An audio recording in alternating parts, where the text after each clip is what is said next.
3000.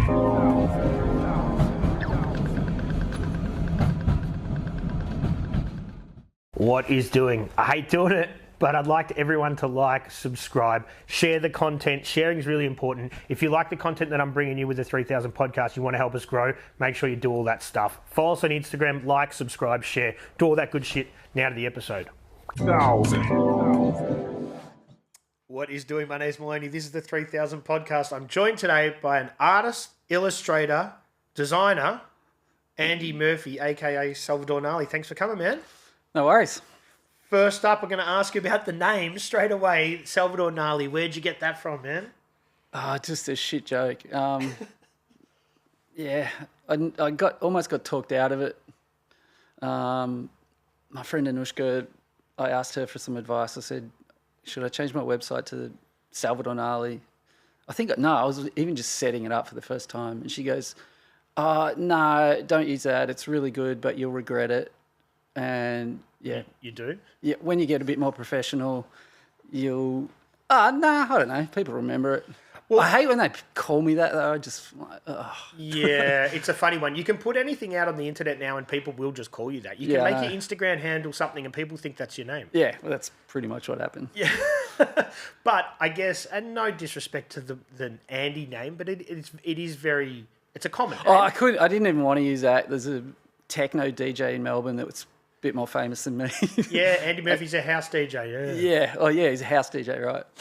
And yeah, I used to see posters with his name on it all over Melbourne, and my smart-ass friends would take photos of it, text them to me at 1 a.m. So you're like, I've got to change this somehow. Oh, yeah. I used to work in St Kilda when I was working for Lush, and I'd just be constantly getting references to it. There was posters all over St Kilda for him. For sure. So let's talk about your journey becoming an artist. You've worked with a lot of big brands. You've done countless different designs with skateboards, T-shirts, branding, thongs. Fucking hit a lot, man. So let's talk about your journey, where you grew up and how you got involved into this design illustrative sort of caper. I grew up in a beautiful town called Brewing, which is not very beautiful. You say that tongue in cheek, do you? Yeah. It's quite popular now, though, isn't it? I went back there the other day for the first time in years, and it's like unrecognisable. Yep. I got a pretty bad memory anyway, so I didn't even remember they had a skate park. Yeah. And we just stumbled across it, so got my board out. I think I had one run and just got back in the car. Oh, you know what I found right next to it actually was the big shuttlecock. Which is not very big, but it's just this weird metal shuttlecock.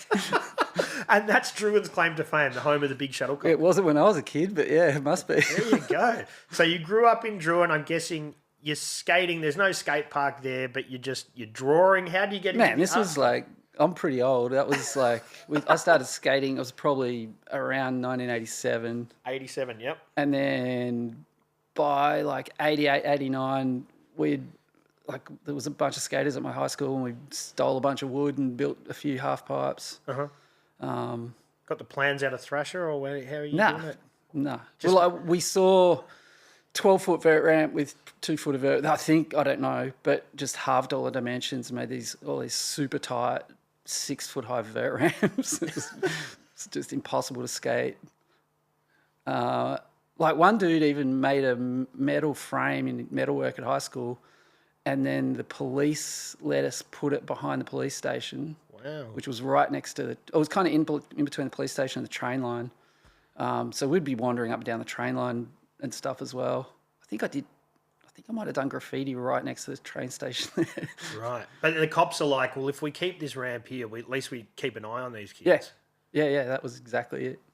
Yeah. We were friends with the sergeant's daughter, and they lived next door. She was real cool. Small town vibes. Yeah, totally was. So if you did want to skate something besides your metal ramp, what do you do? You've got to mission it to the city? Druin had probably 4 at least backyard half pipes. Wow. Which was in the late 80s. Yeah. Late 80s, early 90s. I had the first one we finished, I snapped my arm real bad the morning that we finished it. Like we finished it late in the night. I got this shit memory, but I think it was late in the afternoon or whatever. Didn't get to skate it. So I'd race around there at like 7 a.m. and was in hospital by 8 o'clock. Was anyone else there when you slammed? Yeah, I was in my friend's backyard. And, I don't even know. I think I was trying to do a backside deck. Still can't do them, but I just fucked it up and fell back. I dislocated my elbow, busted my wrist. I've busted my arms, both of them 3 times. This was the worst one by far. Because went to hospital. My wrist was busted, and my elbow. They put it in plaster, like up like that, overnight, like hanging from one of those things that they do. So all the blood's going to run from it. Well, yeah, I think that's what they wanted. It stops the swelling. But I woke up in the morning and I've got a scar there. My bone during the night had rubbed through my skin. Jesus. I woke up in the plaster, had all this blood dripping down it. Were you medicated heavily? Yeah, I must have been. And I flipped out. I was like, nurse, And then, I was in hospital for a week with a busted arm after that. And is that your illustrating hand, or that's... No, that was my left hand. I was only like 15 when that happened. But you obviously started doing art reasonably early. Oh, yeah. I was, just one of the art nerds. Yep. I won a drawing contest in primary school, probably grade 2 or something like that. What'd you draw? Asterix. Didn't trace it, you drew it. No, I drew it. Yeah. Like, I'm sure it probably didn't even look anything like Asterix, but it's pretty recognisable, eh? He's got wings on his hat, a big nose. I remember borrowing those books when I was a kid from the library. I was obsessed, man. Yeah. Asterix and Obelix. Yeah. I still reckon they're pretty cool. I should Great try and characters. get them for my kids, actually. Yeah. So you won a competition, and then you started to think, okay, well, I've got a bit of a talent here. No, not really. I mean, I still don't think I do. But that's part of being humble as an artist. And the thing is, with any artist, once you start to think you're good, you don't push yourself. Do you reckon? I don't know. I've never thought I was good. So. But that's the thing. It's all about learning. I know people are pretty not arrogant, but confident about their art, and they're probably better than most of the humble people. Yeah. I'd look at some of the stuff my friends have done and I just wouldn't even know how to approach it, and I wouldn't even consider it. Like Roan painting, that time he painted the 10-story building in the city. I was just like, we sort of came up together, me and Roan, around the same time. He was always a bit ahead of me, but he painted that 10-story building. I was just like, fucking hell, this is serious. Yeah. And look at him now. Yeah, it's huge. Yeah. Where was the 10-story building that you're talking about? There was one in the city. I don't know the ins and outs of it. He painted, I can't even remember what he painted on it. I remember thinking it was really cool. And it was set to be demolished. So, might have been in Abbotsford. I'm pretty sure it was in the CBD. city. I don't remember though. And it got demolished. However, like I was up for 6 months or whatever it was. I don't know. Mm-hmm. And it's been replaced. So when you were growing up, you're drawing. Is skateboarding the hobby? Do you think I'm not going to make a career out of this, but maybe art is? I was never going to make a career out of skateboarding. But art is something you can work on and work on. Yeah. No. I was definitely keen on that. Like in high school, I just did all the art subjects, graphic design. I thought I would be a graphic designer kind of thing. But when I left high school, I can't really remember, but I think I didn't think I'd get into uni. I'm sure I would have, but I didn't have trouble at school really. I was pretty good at maths and all that kind of shit. I was actually pretty surprisingly good at maths. My brother was unreal at it too. My dad was a maths teacher. That helps. He was a teacher at our school, actually, at our high school. Was that weird? Yeah. Yeah. I had him for one class, which was leisure activities. Oh, wow. Well, at least he's not teaching you maths. That'd be kind of awkward. Yeah, I guess. Everyone knew him. Like, he was a pretty well-known teacher. He used to drive this combi van. And it had squeaky brakes. like old school pop top kind of thing. Well, And at the time, I hated it. It was just like I just thought it was the most embarrassing car of all time. But I absolutely love it now. I wish he still had it. Yeah, man. I had a teacher that used to drive one of them at my school, Mr. Fisher. That was him. He had the pop top, the combi van. Dad had rainbow curtains in it, and he used to coach our basketball team. So half the time, the whole team would be in the back of it. No seatbelts. Everyone called it the Rainbow Warrior. So yeah, it stood out. And yeah, It's very like that's not what I'd expect a high school maths teacher to be driving, to be honest. yeah. Oh, it wasn't just maths, like geography, and like I said, the leisure activities class I had with him in year 9. So that's like outdoor education sort of stuff. What's leisure activities? Yeah. Fishing and No, like making paper planes and kites, and I think we did models and just leisure weird shit activities as a class. Okay. Yeah, I did pretty well in that, and I failed heaps of other shit. Like when I say I was good at maths, I still managed to fail, just because I was fucking around too much. I think I was like year 11 or 12.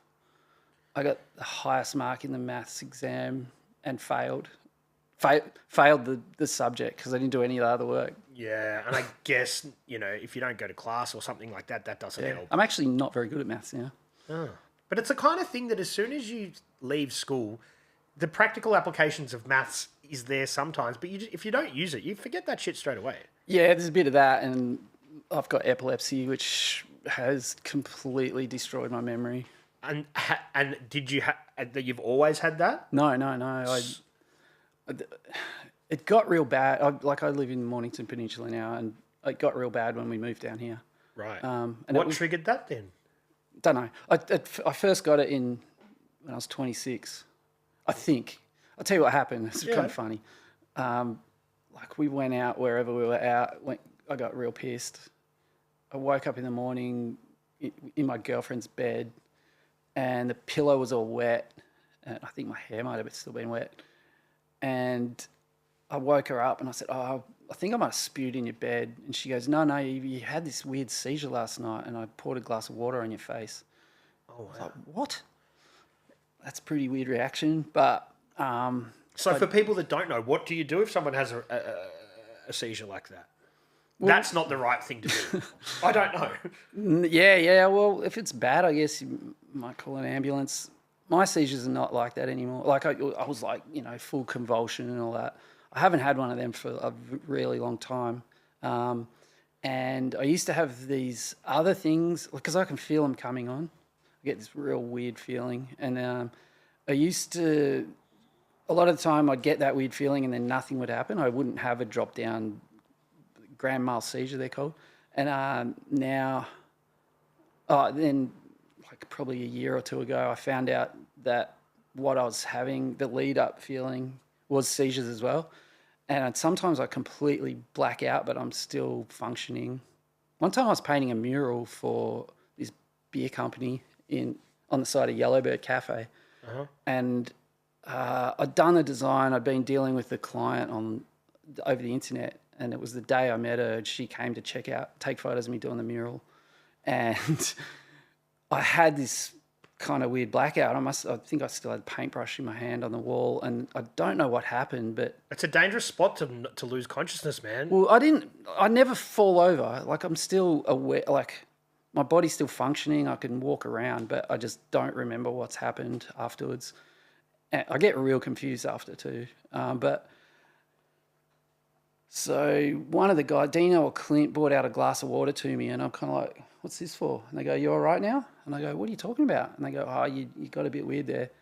And then the client had gone. I go, what happened to whatever her name is? And they go, oh, she's just left. And I saw her walking up the side street to get her car, so I chased after her.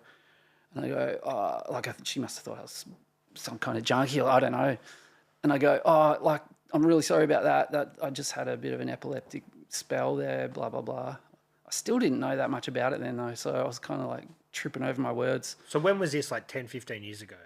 No, that was 6 years ago, I guess. Right, okay. I think... So you still... But even as recently as in your 40s, you still didn't really understand the condition too much? Not at all. Like, when I was 26... I just ignored that one actually. And then I used to only have seizures while I was asleep. And I'd have no clue how many I had, but I only ever knew about them if there was someone in bed with me, I guess. Yeah. And but I guess a few times, like, whatever girl was there freaked out and called ambulance. I used to hate getting ambulance called because I'm all right after, like, functional. I get super depressed for a few days and pretty wobbly. Is there anything they can do, like medicate? Nothing. They don't know what causes mine. Some people, like Al Carlson, you know Carlson, he's been on the podcast. He's been in here, yep. I think his is sort of set off by, partly by the flashing lights. They don't bother me. Strobes. He's against the strobes. Yeah, that's the one. Yep. And mine, nobody's ever figured it out. I've had, countless tests because I'm in line for brain surgery now. To do with that or with? Yeah. Yeah.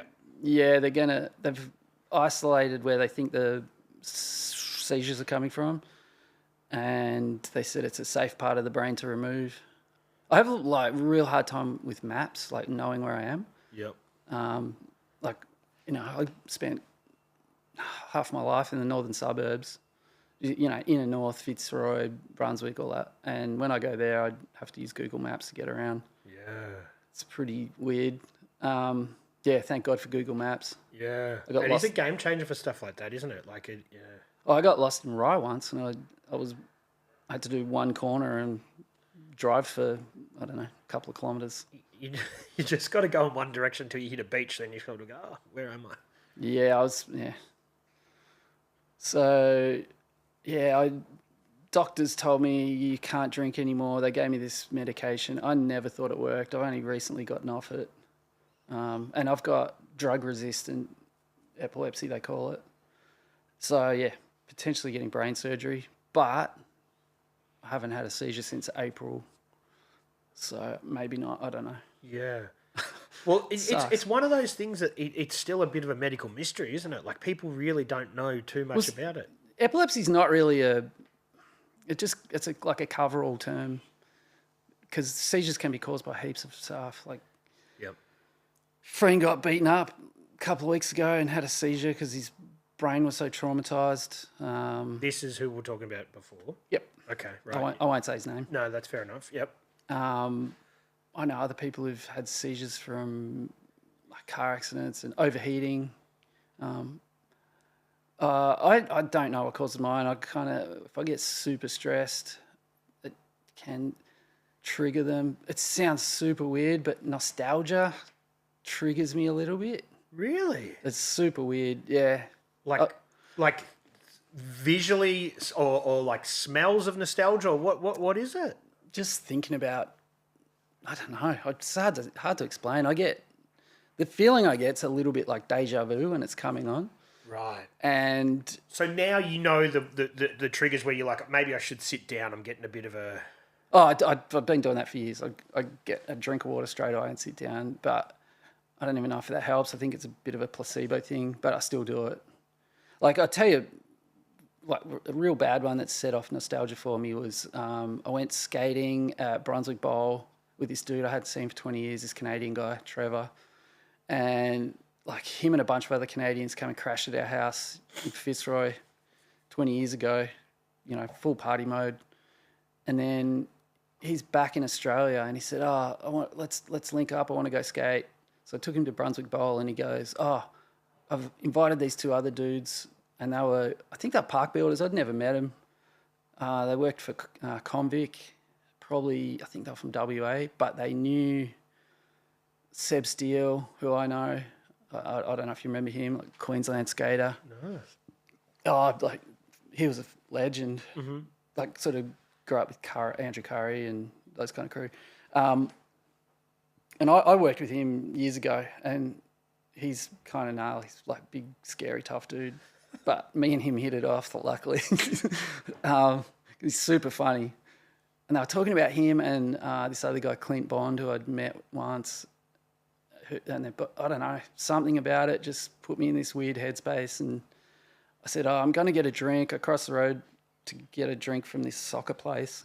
And I don't know what happened, but I was about half a K up the road in a park with this bottle of water, like, what the fuck? And I walked back to the bowl. I didn't even say anything. Just kind of sat down and then kept skating. And then I called Trevor the next day and I said, sorry if I got a bit weird there. And he goes, what do you mean? Nah, you were cool. You were ripping. You know? Were you drinking then? No, this was like only a year ago. Okay. That's when it clicked, the nostalgia thing. Yeah. Because I guess at the start you'd think, oh, well, I just got a bit too pissed and I kind of don't remember stuff. But then when you remove booze, you go, well, that's not the answer. Doctors told me, no, just stop drinking alcohol and just get loads of sleep. I'm just like, fuck that. You know, I was early 30s. I was in full party mode.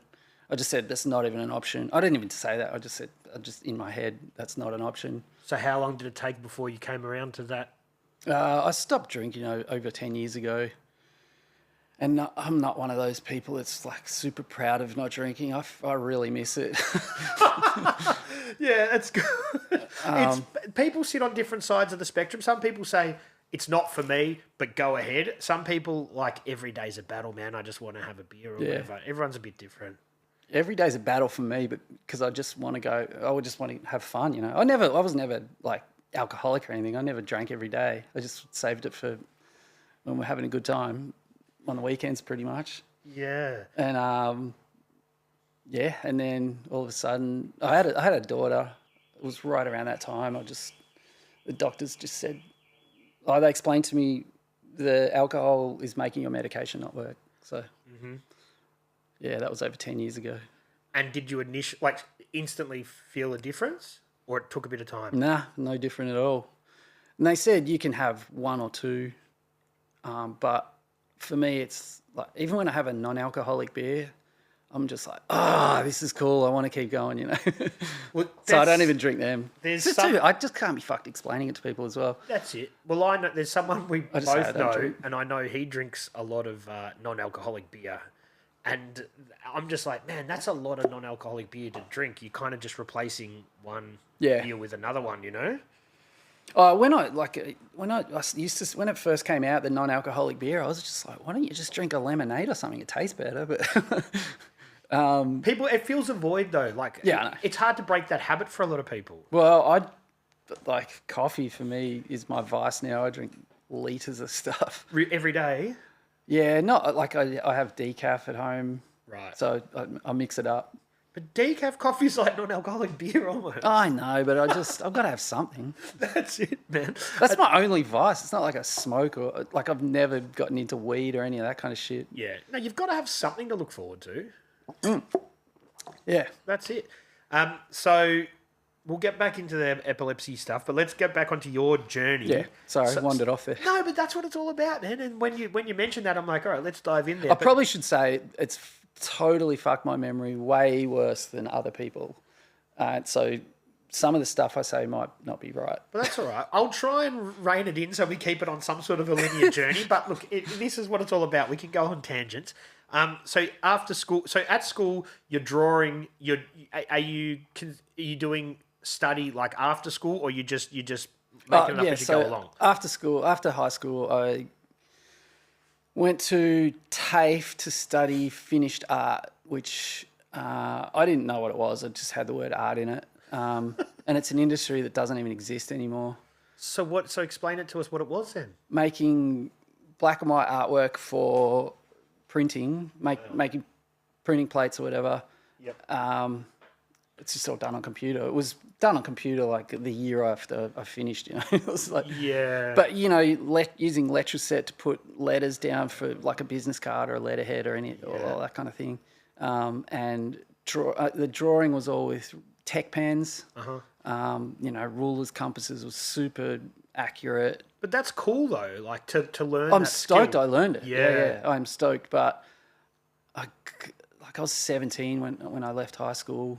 I think I'd moved into this weird house in Northcote, and it just all fell apart. I was on Austudy, didn't like what I was doing very much. The two people that were living in the house moved out, and I was like, I didn't even know how to function. I was only 17.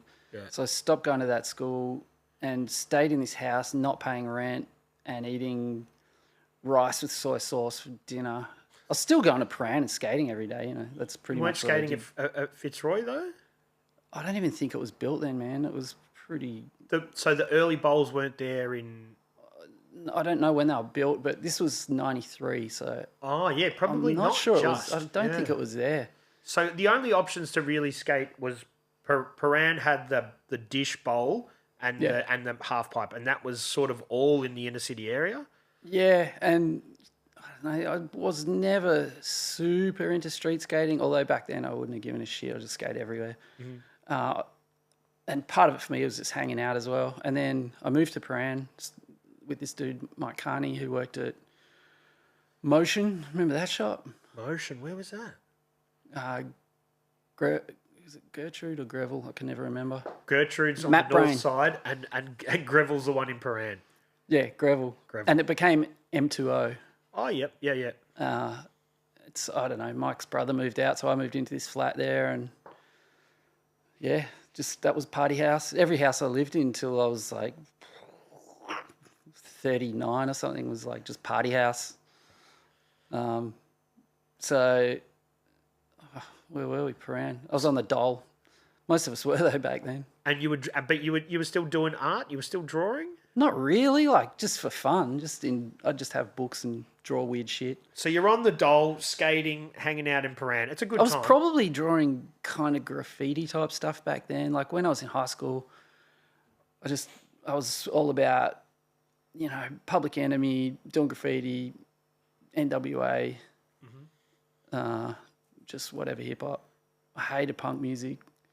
And then when I moved in with Mike, he was like super into punk music. I don't know, my taste just completely switched. It had a lot to do with skate videos as well. Yeah. Questionable video, the first H Street video.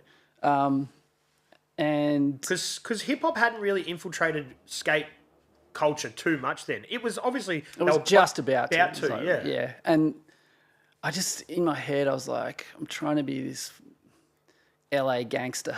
It's just, what am I doing? Like, I'm a white kid from country Australia. So I just kind of decided to fit in a bit better where I fitted in. Yeah. Yeah. You got to play to your strengths. So that you changed your dress sense and everything?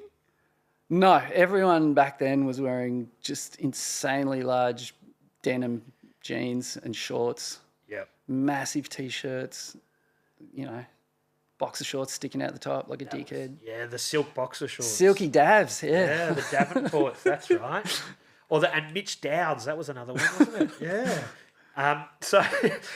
Chain wallets as well. Yeah, that was a whole thing. I remember going, like, I'm a bit younger, but I remember going to Paran as like a 6-7-year-old kid and just seeing some of the biggest pants of all time. I'm like, fuck, man, that was like a whole... Mike worked at Motion, and the Motion jeans were like what everyone was getting back then. You could get some of the American skate brands, but Motion was easier to get because they were in Melbourne, and the dude must have made so much money out of skate jeans. Yeah. One time we just filled up a backpack with jeans and just kind of skated out of the shop, and my friend Ralph, his backpack was so full. Like we didn't pay for it. Like Mike just goes, take them.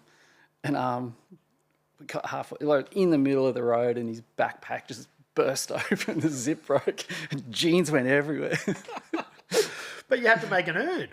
Yeah, we just picked them all up real quick and took off. So then, when you're doing that, are you working at all? You're just on the dole, making a bit of money, however you can. Back then, I was on the dole. All of us were though. I don't know. But I'm guessing then, rent in Paran's not too hectic, especially in share houses. You can get a shitty joint pretty cheap. Yeah. It was just a 2-bedroom flat, and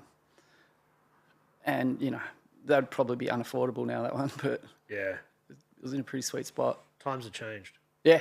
So did you go back to uni or anything at all? You just started drawing for your own accord. You're doing your hip hop inspired stuff. Yeah, I switched that up pretty quick when I got to hanging out in Paran, and the graffiti thing for me, I really loved it in high school. Like all my art projects were based around that. And as I got to know graffiti people, I just was like, oh, most of these guys are dickheads. I can't be bothered. I got rolled by a few dudes. I was hanging out with like the ADN guys a little bit in Pakenham. What does ADN stand for? All Dope Network. Oh. They were like relatively well known, like PBP as well. Yep. You probably would have heard of them. So heaps of the bit crossover there. And yeah, I just couldn't be fucked with it. One of the 3174 dudes, not one of them, 4 of them tried to roll me at Dandenong when I was 16. For what? For your cash? For your paint? My shoes, Vision Streetwear shoes that I'd been skating in for a year. They were fucked. They were just smart asses. Yeah. I missed the last train to Warragul, so I got stuck at Dandenong. It's like probably 10 or 11 at night. On the payphone to my mum going, I don't know what to do. And then these dudes started going, I want to see your shoes, chuck them over. And I'm like, no. And they started coming towards me. There was a cab there. I jumped in. I was bawling my eyes out. How old were you? 16. Yeah, okay. I was so scared because I recognised one of them and I knew he was Gnarly. Because I just recognised him. He was a graffiti writer. His name was Croc. He was a little smart. He was a little dude, total smart ass. The other dudes were massive, and I just knew it would be real bad to hang out. So I'd gone to buy a new skateboard that day, and I didn't buy it for. I think they didn't have the one I want. Oh no, they just didn't have any. It was at Mornington Indoor Park. They didn't have any, and I had $60 that I'd saved up for however long, and the cab driver drove me back to Warragul for $60. Oh man. Yeah, and yeah, I was living with my mum. That by then, Dad had kicked me out. So then from that you're like, all right, the graffiti scene's not for me. You just wanted fuck to them. You wanted to focus your art in just in too many capacity. fucking idiots as well. I mean, not that they're idiots, but all the stupid. The politics that goes with it. Like this is the worst thing to say on this podcast because like so many graffiti people, and I'm really good friends with graffiti dudes now, and I don't think about them that way anymore, but at the time I was just like, always just terrified I'm going to get beaten up. And I was just hanging out with criminals a little bit too much. Like some of them were heading into proper criminal territory, not just stealing paint, I was like, no, this is not for me. No. There's a past guest on this show says a very good quote. He's like, I don't think you'll find, and I'm paraphrasing, a subculture that orbits around crime as much as graffiti. He's like, it's not quite... for sure. Yeah, and I'm like, that's a fucking really good way to put it. Yeah, I mean, is heroin a subculture? No, but being a junkie, is that it? No, definitely graffiti would be the main one. Yeah. Yeah, I can't really think of anything else. I think when he said it, I'm like, that's a very, very succinct way to put it. Yeah, I just didn't want to be around criminals. Yeah, fair enough. Like, just constantly on edge. But Paran was a pretty creative place to be. Like, obviously, oh, fuck yeah. Gentrification hadn't quite happened. You had the flats there. You had a lot of old pubs. The pubs were still pubby pubs. But there was, like, weird nightclubs and just... we used to go to Chases. It was Wednesday night, hard and fast. Yep. We'd save up our dole money and... they had all these weird drinks that we used to buy. There'd be a handful of us skaters and then just fucking weirdos. Yeah. There was a balcony. Oh, it probably still is. There's a balcony inside. Loads of gay people, just total freaks on this Wednesday night, hard and fast. It was like normally techno, dance music. They did a reunion a couple of years ago. Did they? Well, this was like Chases. all metal and goth Yeah. and punk music. So we'd like about half of it. And they have live bands on the stage as well. Yeah, maybe. Or they did for the reunion. That was I bit can't before my remember time. that. Yeah. My friend Dave from the balcony one day, Dave Snow, me and him joined together probably like 40 or 50 straws. And he's like leaning over the balcony trying to steal people's drinks out of their cup. Just like... That's amazing. I don't think it worked, but I was rolling around on the floor in laughter. What a pisser, man. So it would have just been a different place. So then do you think there's a commercial application for your art? You're like, I'm just going to keep drawing. Oh, in my head, I was like, this is real good. I can draw skateboard graphics. Just someone's got to ask me, But looking back on that, my art was terrible. It's super embarrassing. I think I kind of drew. I drew a logo actually. My friend Libby Hobday had this.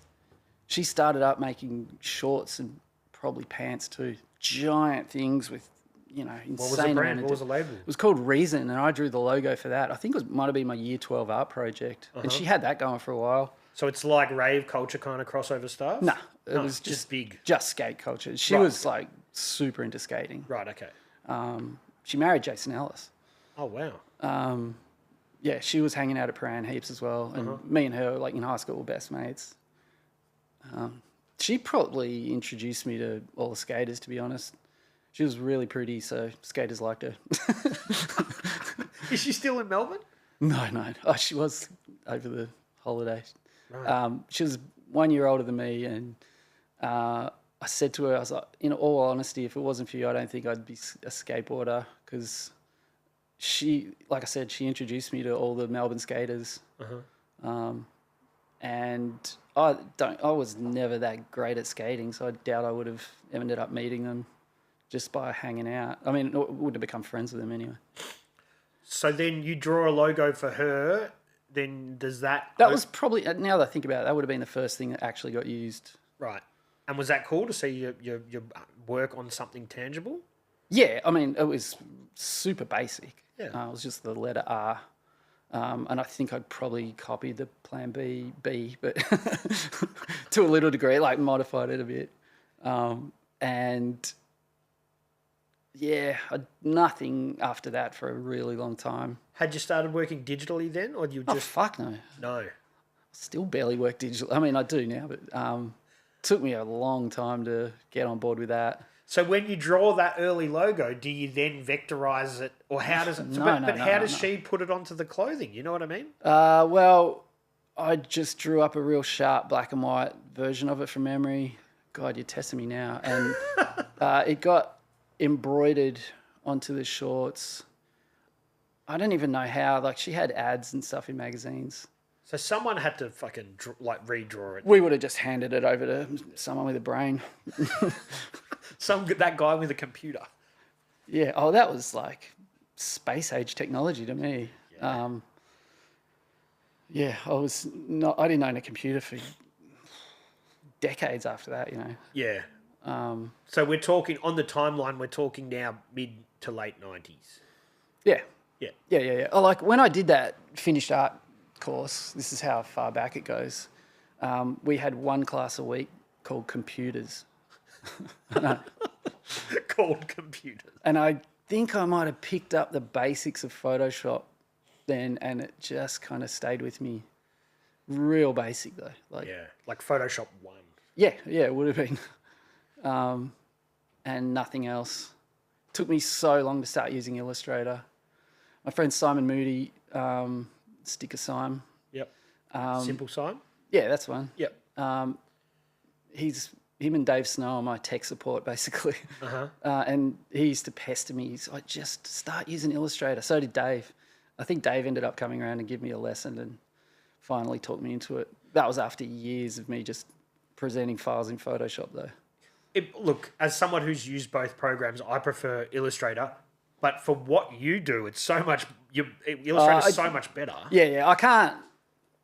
Yeah, I eventually transfer a lot of stuff into Illustrator if they need vector art, and I can handle it all pretty easy now. Yeah, I still do loads of rasterized art. I just draw it, and then when I was doing everything on paper, draw it, scan it, draw black and white. I got really stoked on Mike Giant and Jeremy Fish, and a lot of the stuff they do is just black and white. So heaps of flavour as well, like heaps of style with just the super cool. Yeah, I love it. I still really think it's real cool, and I like what they were doing. You know, Mike Giant will just draw band logos on a tattoo flash sheet, and it looks fucking cool. Yeah. Like nothing's original about it, but I don't know. The way he presents it's pretty clever. So then, where do you go from there? You're obviously hanging around. You said years go past. You're just having fun. Is there anything to report in this period? Barely even remember. There's probably loads of funny shit happened. We lived in Camberwell for a long time. I don't know why, but that was like so many people would just hang at our house. 28 Days started in that house, actually. Right. I've been trying to get Jay on. I've been trying. He rang me one day. He's like, man, I'm near your studio. I'll come say hello. And I wasn't here. And then I haven't got him yet, but I'm trying. Well, I lived with Bomber, the drummer, and he was the drummer for Mindsnare at the time. So, you know, those dudes would come and party at our house. And then this guy Damien was coming around. He's real good mates with Bomber. And he was in this old thrash band, 80s thrash band called SIC. And then, I don't know really how it happened, but they somehow started jamming in the lounge room. And then, 28 Days was a thing. They had our friend Matt Tanner was doing turntables for them. And then, I don't know, Bomber's not the drummer anymore. Oh, wait, yeah, he is again. He's back being the drummer. But I think he might have stopped for a while and they had a different drummer. Like I said, he was a drummer for Mindsnare, and then, I don't know what happened there. He stopped and Gordy started. He was from, what's that other band? Frenzal Rom. Yep. But I guess he'd moved to Melbourne. I don't know what the story behind all that shit was, but So you were never involved in the music. You were just around it. nah. In my head, I would have loved to have been like. I got guitar lessons in high school, but the fucking dude that they brought to our high school to do the guitar lessons was a Spanish flamenco guitarist, and that's what he tried to teach me. I'm like, no, I want to learn AC/DC. What the fuck? Yeah, wow. Yeah, doing all these weird scales, fingers going everywhere, and it just wasn't for me. Yeah. So, but the Camberwell house, I'm guessing it's there's big places out there, so that's going to be a good party house. Yeah, it was, and our neighbours fucking hated us. They're all kind of rich people. So yeah, that was a fucking great environment. We had bonfires in the front yard, just stupid shit. So when's this, late 90s? Because Yeah, I'm pretty yeah, sure yeah, it in would've been. 2000 or 99. Right around the time they built the park. Yeah. Yeah. I think that was 99, 2000. Yeah, and street skating was massive, and none of my friends would skate training back then, and so I was. And that had 2 bowls. Yeah. I loved it. I was fucking stoked. I've never been that good at street skating, and I way prefer skating curved surfaces. And that was the first concrete skate park in the inner city area that I can fucking remember. Yeah, I mean Paran, that doesn't really count though. But but at that time, Paran That was was just still the weird dish thing. Yeah. Probably you're probably right. So we were all in Camberwell. We were all pretty young then still. So some of the kids that were hanging out were probably still in high school. I think like Riley Payne and those kind of dudes. And we used to break into the high school swimming pool. Fuck, it felt like once a week. Sometimes we'd like be out somewhere at Goo nightclub, wherever the fuck we were, and we'd just catch cabs to Camberwell High and have a swim. Yeah. Like 3 a.m. I loved it. That around that time, I think, and Ralph, you were mentioning before, was he working at Metro back then in that period? Yeah, he was hanging out with us heaps. Yeah. I met Ralph at a high ollie there was a high ollie contest and he won it, and I think he ollied over 8 boards or something. Wow. I was like, how the fuck did that dude jump over that many boards? He had like plaited dreadlock hair, like crisscross, these huge pants. He's going to hate me for saying that. I've always known him as having a shaved head. But Yeah, because he went bald fast. Probably pulled too hard on his plaits. Nah, he's shaved his head. He's had a shaved head since. He's probably not even bald. He's had a shaved head ever since I've known him, pretty much. After that. Yeah, I think I met him around 2001 or 2, and he had a shaved head then. Nah, back way before that, he was shaved head and a goatee. Yeah. Heaps of people were. It was just a thing back then, and I tried to grow a goatee, and it looked like a fucking idiot. So didn't last long. So there's you're living in the house, you're partying, you're having fun. More art starts to happen surely by these early 2000s. Yeah. I was always just scribbling in books and Chipping away. I think everyone probably thought I was a bit of an art dude, but just for fun though. Like, Did you have a job at this point? You're still on the dole? no. Like I had a job. I was working for Snap Printing, which was kind of cool actually. Worked for them for a long time, and then I got headhunted by one of the dudes that was working there who'd gone to work for a print broker, and I ended up working for them for a long time. That was like, I ended up being a real corporate job, wearing a suit and tie. Wow. Was that a shock to the system? No, I liked it. It was when everyone was kind of wearing Ralph Lauren kind of gear and trying to look a bit slick. So it kind of suited me. I could afford to buy that kind of shit. The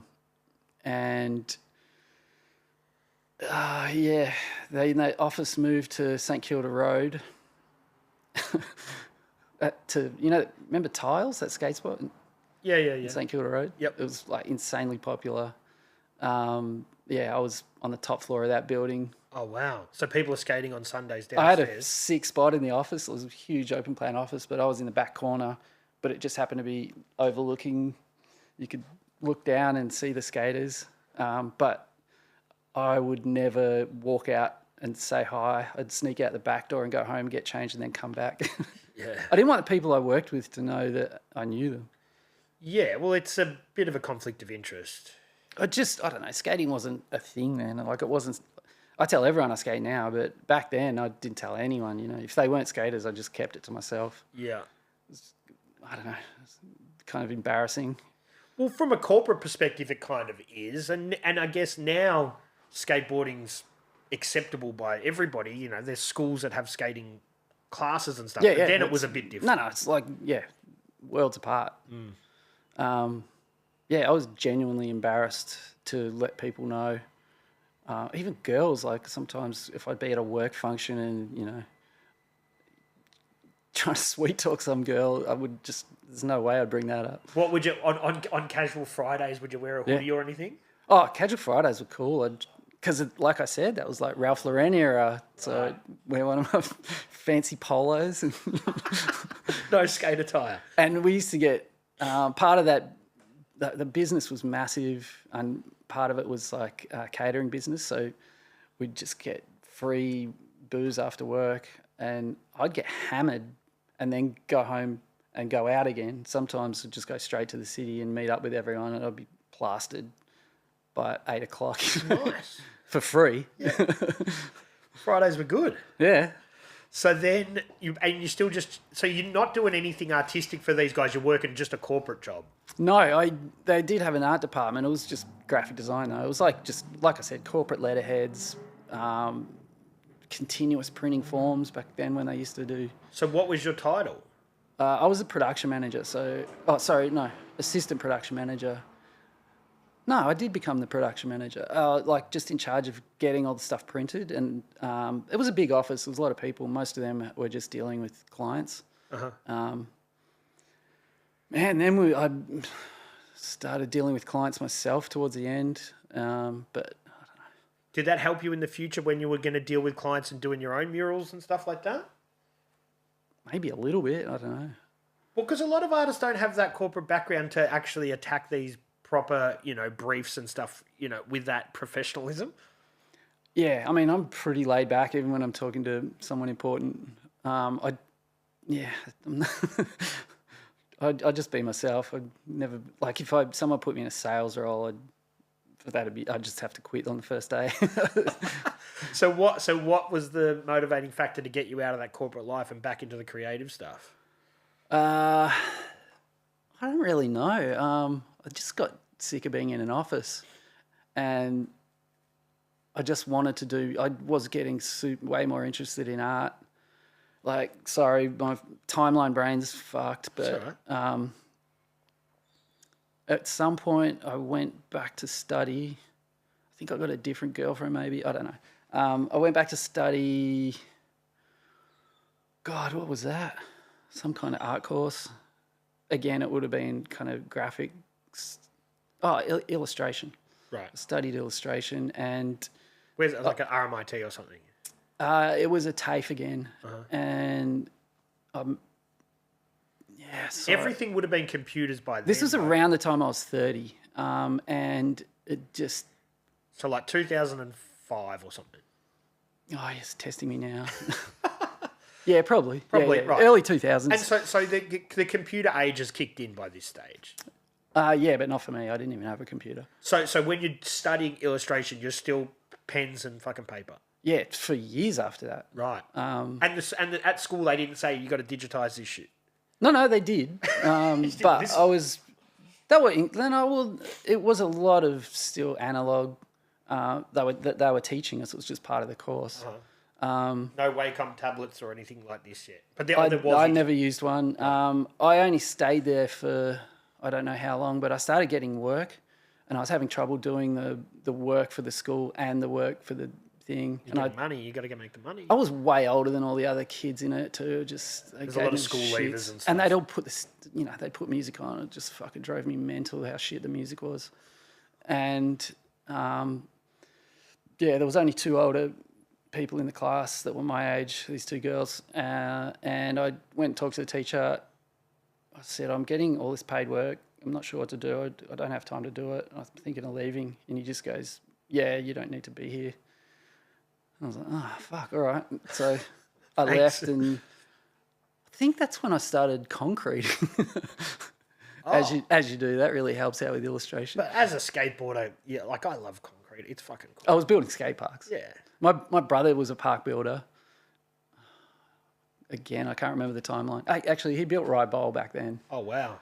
And heaps of those dudes, all the concrete guys, all the skate park builders, I was super tight with. They would crash at our house on the weekends. So I was, I knew all of them very well. And then my brother, I think he went overseas or something. And after I quit the illustration school, I was like, fuck, what do I do for money? And then I just said, oh, can I come and build parks with you? I was living with Scotty Gibson, who had just started doing it as well. I think he was Van's team manager as well at the same time. Uh-huh. Nick Kildare and Adam Casey. So it was like full skate house, but we had a pool in the backyard. It was like party time. Where's this? In Northcote. Right. So you moved around a lot of suburbs. Yeah. Yeah, I've lived in millions of houses. That was fun, that house, because of the pool in the backyard. People would just come and hang out. A skatable pool or like a square pool? It actually had training. We never drained it though. It was pebble mix surface, so it would have been rough, and it was really tight, like probably 2 foot tranny. And like then, kidney shaped or just got Yeah, it had a spar. It was gnarly. We all got injured by the pool in hilarious ways. I came home one night and the guys, it was when we first moved in, the water was still green, but it was dark outside, so you couldn't tell, and they brought these girls back to the house, and they're like, oh, we're going to warm the spa up, you can have a spa.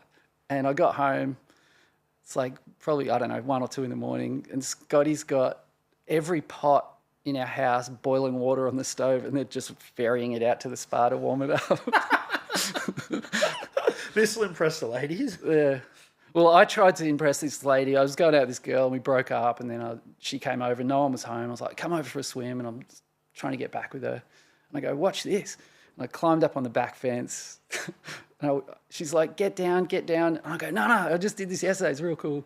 So I climbed up to the very top of the fence and went to dive in.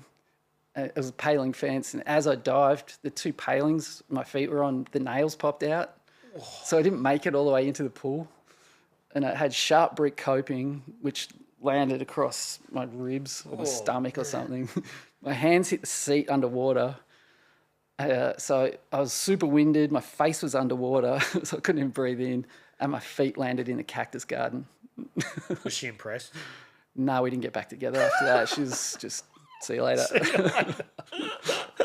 So in that place, I guess, and Northcote then was like very creative as well, because it was just like Fitzroy had sort of pushed out a little bit further. I was doing heaps of art then as well, and we were starting to do like group art shows and stuff. Uh-huh. I think it was around then. Steve Gourlay, the skate photographer, and his partner Anushka Thompson, we put on a couple of art shows. We did a grip tape art show. It was pretty cool. Oh wow! Yeah. Like people were cutting into grip tape, or how? There was all different stuff. I always do fancy grip tape on my boards, except for the one I'm riding now. I got a brand new board, everything, for the first time in my life. My friend Ben Michelle hooked me up. First time in your life? Yeah. I've always had used trucks, or okay. I've never done it all at one time. And when I was a kid, we never had the money for that. I mean, I probably got a Kmart board when I was a really kid. What was your really first reel setup? Do you remember?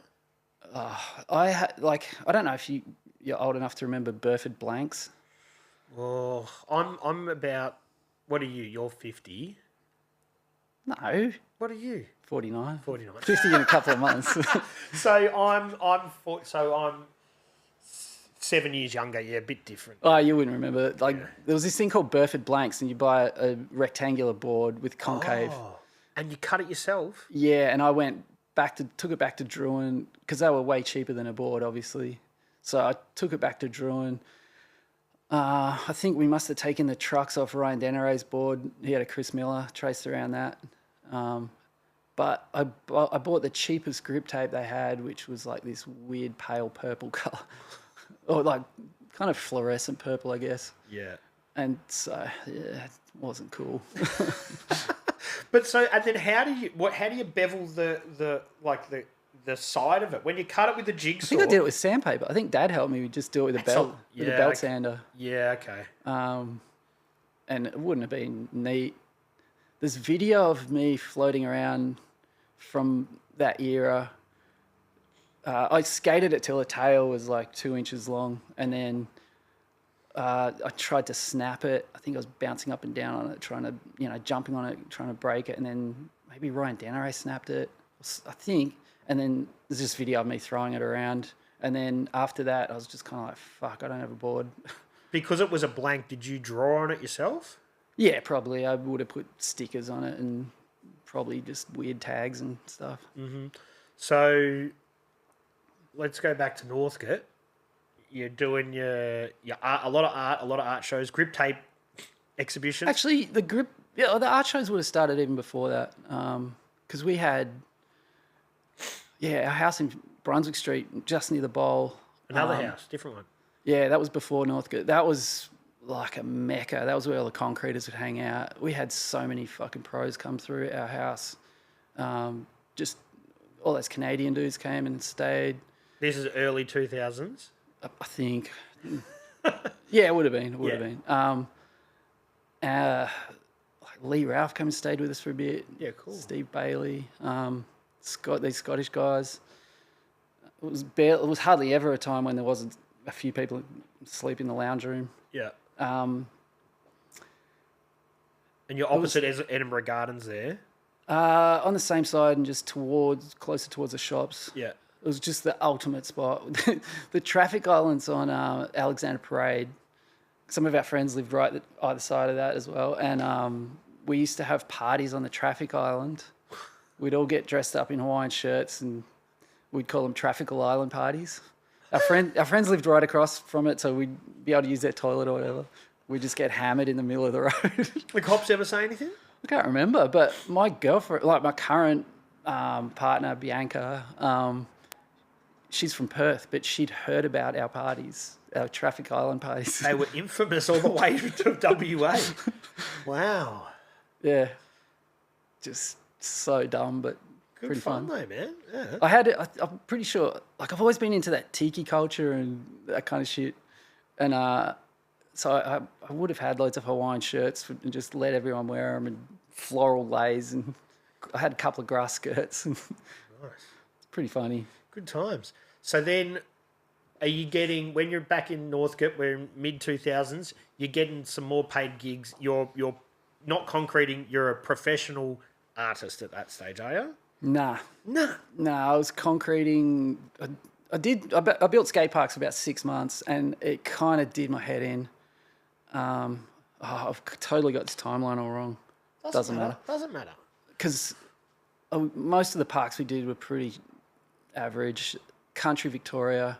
And then the last one I worked on was Clifton Hill, which was near home, so it was sick. And it's got an awesome view up there, man. Killer view, and all of us are like dudes who like to skate bowls, and Tomsy's like old vert dude, a couple of dudes from Canberra, I think, but all bowl dudes, and there's not a curved surface on that whole thing, and it's like in fucking the best Rosebud. spot. And that was the last one. I was like, It's just blocks and wedge launch ramps. And we couldn't change it because it's built on an old tip, so there was nothing we could really do about it. Is it still like that to this day? I wouldn't bother going there. I haven't been there. I wouldn't know. It is the best location. You can just see the whole city. It's such a sick spot. Yeah. But just a shit park, but whatever. Street kids probably love it. And so that's the last one you built? Yeah, well, what happened, because we'd be in country Victoria, you'd stay in hotels after work, so you'd be just 24/7 with the crew. And a couple of the guys had pretty short tempers, so it was a fair bit of bickering. And then on the weekends, everyone would come back to Melbourne and stay at my house. So I just never had a break from it. Yeah. And I did it for 6 months, and then I can't even fucking remember what I did after that. But we were doing plenty of skate art shows. We did a skate art show it was just called a skate art show, and the name of it was On the Wall. And I think we tried to get Vans to sponsor it because of their off the wall thing. Yeah. But they weren't down? No, I think they did actually. We got a ton of money for it, and then we got some pretty big names involved. Jeremy Fish was in it. Fucking Chris Pastris was in it. June, who owns Real. And what a dick move. He sent over, because we said we'd pay for all the postage. If you sell it, you get the money. And he sent over this real heavy piece of wood that cost a fucking fortune. And it was just, had a bit of paint slapped on it. And then, gold paint spray painted on it, I think, something like that. And then he'd written in red brush paint, "Art sucks butt." It was a piece of shit. He just was taking the piss. And then afterwards, obviously no one bought it. Afterwards, he demanded that we post it back to him. Ooh. And I was like, fuck that dude. But you sold some, though. It was successful. Oh, other people's art sold. And, I met people from doing that, like Andrew Pommier from Canada. And I hooked up with him in Canada. Actually broke my arm in Canada and used his Medicare card. I pretended to be him, so I didn't have to pay for it. That's awesome. Yeah. They've got a healthcare system similar to us here. Yeah. I did the same thing for one of the Scottish guys. He went to do a backside tail slide at Northcote, and fuck, it was the gnarliest slam I've ever seen. He whipped out, and his full body weight went from the top of the quarter pipe to the flat and just exploded his teeth. He landed on his teeth. And I was filming it, and I kind of start shaking, and I walk over and I go, do you want a drink of water? Which was fucking useless if you've got blood pouring out of your mouth and 4 teeth just turned to powder. So I think I gave him my Medicare card and he got sorted out. That was fucking gnarly slam, though. Horrible. I never thought about that because the Medicare cards don't have photos on them at all. You can just be like, I'm number one at the top, whatever. Yeah. So, where are we now? Where were we? No, you're doing the art show, you're doing the board, the on the wall with Vans. You're starting to get a bit well known just in skate circles. Had you done any board graphics yet? No, I don't. Oh, yeah, I had actually. I'd done but real DIY, like stencils. I got right into stenciling before it was cool. And then as soon as it became cool, I was like, I'm not going to do this anymore. Yeah. The Banksy explosion of the sort of... I was even before that. Tyrone was doing them and a bunch of other people. And he does really good ones. The ones I did was sick. They were like, some of them I think I did one that was 12 colours just laid on top of each other. Dude, that's a... Back then it was like I hadn't seen people... Yes, some people can do almost photorealistic ones. But I used to draw faces and stuff that were recognisable, like Ozzy Osbourne and Shane McGowan and Blondie. Would you do them digitally or you would cut them... Fuck, no. This is way before computer. Okay, but what I'm trying to get... with Illustrator, how you can live trace it, breaks down all the different colours. Would you use that to figure out how it would work? Or you don't even think I could do that, to be honest, right now. Okay. So you would literally look at it and go, that's got to be a dark shade to this, and I'm just going to go one step down each time and cut them out with a scalpel. Do that. Yeah. And I did a bunch of boards for PSC, but and I did some for Mine Snare, like a run of about 20. Me and Matt in his backyard just laid them all out and just did them one at a time. I love that shit. It's like proper DIY. And there's only 20 of them out there. Do you reckon people skated them or they just got them hanging somewhere?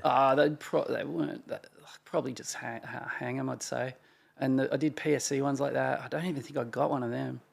Like, I don't think I kept one. I might have actually skated that one. Not really sure. This is when PSC was first PSC. Yeah. In Frankston. No, when it was the city one. They started the city one. That's where Fast Times is now. Yeah, it was even before Mappy was there, I'd say. And then, yeah, just did stencil boards. Did loads of T-shirts just for fun. Stencil T-shirts or screening them? No, stenciling. So I've always thought about that. Will aerosol paint stick on cotton? I do white T-shirts. Yeah. And then if you spray paint a dark colour on them, it washes out, but you can still see the image. Mm-hmm. Did you think about getting into screen printing, silk screening? Yeah, man. Like I did at high school, I did screen printing at as work experience. I've always wanted to do it, and I've just never worked. My brother was a screen printer for a little while. I've just never worked at a screen printing shop.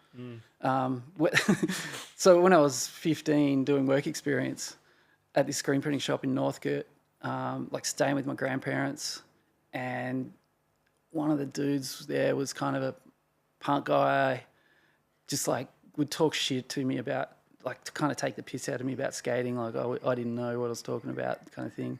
And then on the last day I was there, a bunch of punk dudes came in, like studded leather jackets and shit. And later on I realised one of them was Borgie. Oh, wow. From Borgie Copers. So I was like, yeah, actually that dude did know what he was talking about. But when you were doing the stencil stuff, you weren't thinking about doing your own screen printing then? I'd think about it. But you just didn't do it? I've never had that much money to just start doing that kind of shit. I definitely should have. Yeah. I was way more into, like, on the weekends I'd work during the week, and on the weekends it was time to party, you know, like I'd just go skating and then we'd go to the pub. Yeah. Yeah. It's a good lifestyle.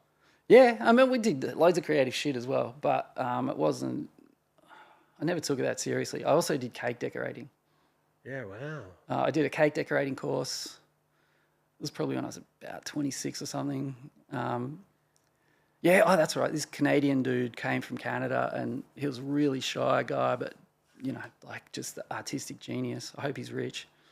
But his job in Canada was cake decorating, and I've just flipped out that could be a job. So I decided he showed me some photos, and it's like piping on decorations? Like, what is it?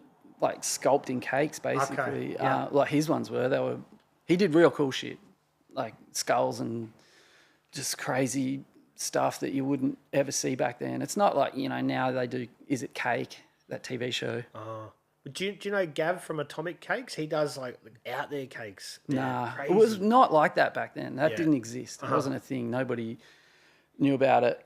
And then, so I did a cake decorating course in the city, which wasn't exactly what I thought it would be, but I learned a ton of stuff. I never wanted to make wedding cakes because people take it too seriously. So I was all about just making cakes for fun. And then once I'd done that, I did a bunch for different skate industry things. And to get smashed on someone's face when they became pro or whatever? Yeah, it was not like that. It was just for events and stuff. Yeah. I think I made a Vans shoe once.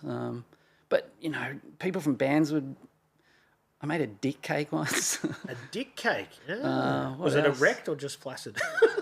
Oh, man, that was when I lived at Northcote with Scotty and Nick and everyone. They're all out in the pool, and I was inside just, like, shaping this cock. Just like, what the fuck is my life coming to? So it's like a sponge cake sort of thing, but it's a phallic cock standing up. I can't remember. Yeah, was it? Like, kind of, yeah. So you had gravity to work with. But it was well done. I had jeans, and the jeans were open. And veins? You have some veins on there? No, I don't think I went that far. Pubes? What about pubes? Semen? Semen? was actually really easy to make out of icing.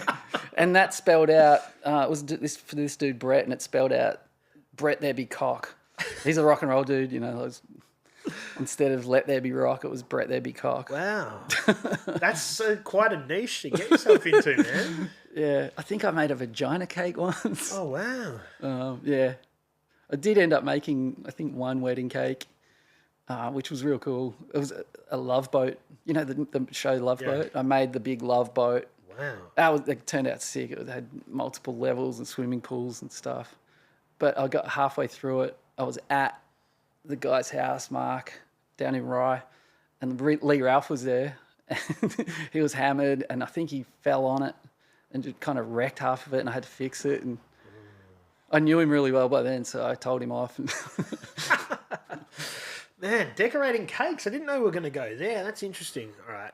So then what about where are your commercial applications going after the cake stuff? Oh, right. Yeah. So after that, I just couldn't figure out how to get a job making like Halloween cakes and skulls and shit. I was like, nobody wants that. I'm sure if I had pushed harder, it would have. If come Instagram about. was around, it probably would have been shit. a thing. Yeah. Instagram helped me no end. I was pretty much running my business through Instagram solely when I finally signed up to that. And when was that? Like 2014? Is that when it came out? No idea. I think it was about maybe 2011. I didn't get onto it right away, but I eventually went, this is probably going to be something I need. And as soon as I did, I started getting more work from just rando people and just people in skate industry got to see other shit that I did. They'd see the cakes and stuff. Like Andrew Mapstone from Vans got me to make trophies based purely on the fact that I made cakes. He's like, you can kind of sculpt stuff, right? Yeah. And then, so I was like, okay, I'll give it a try. I've done loads of sculpture type stuff. So what did you make the trophies out of? What medium? Well, I didn't end up sculpting those ones. I mean, they're sculptures, but let's see. I made some out of limestone. Just carved a truck, half a truck and a wheel sticking out of the block. Out of limestone? Yep. And the wheel even turned. I made it so it could spin around. Wow. So 3 of them, first, second and third, but I kind of fucked that up because I was super heavy. And you had to send them somewhere. No, well, I don't know how they handled it in the end, but I think, I'm trying to remember who won them, like proper famous skateboarders from America, so that they had to take them home in their luggage, you know, and it was just, they were pretty big and they were really heavy. I did other ones.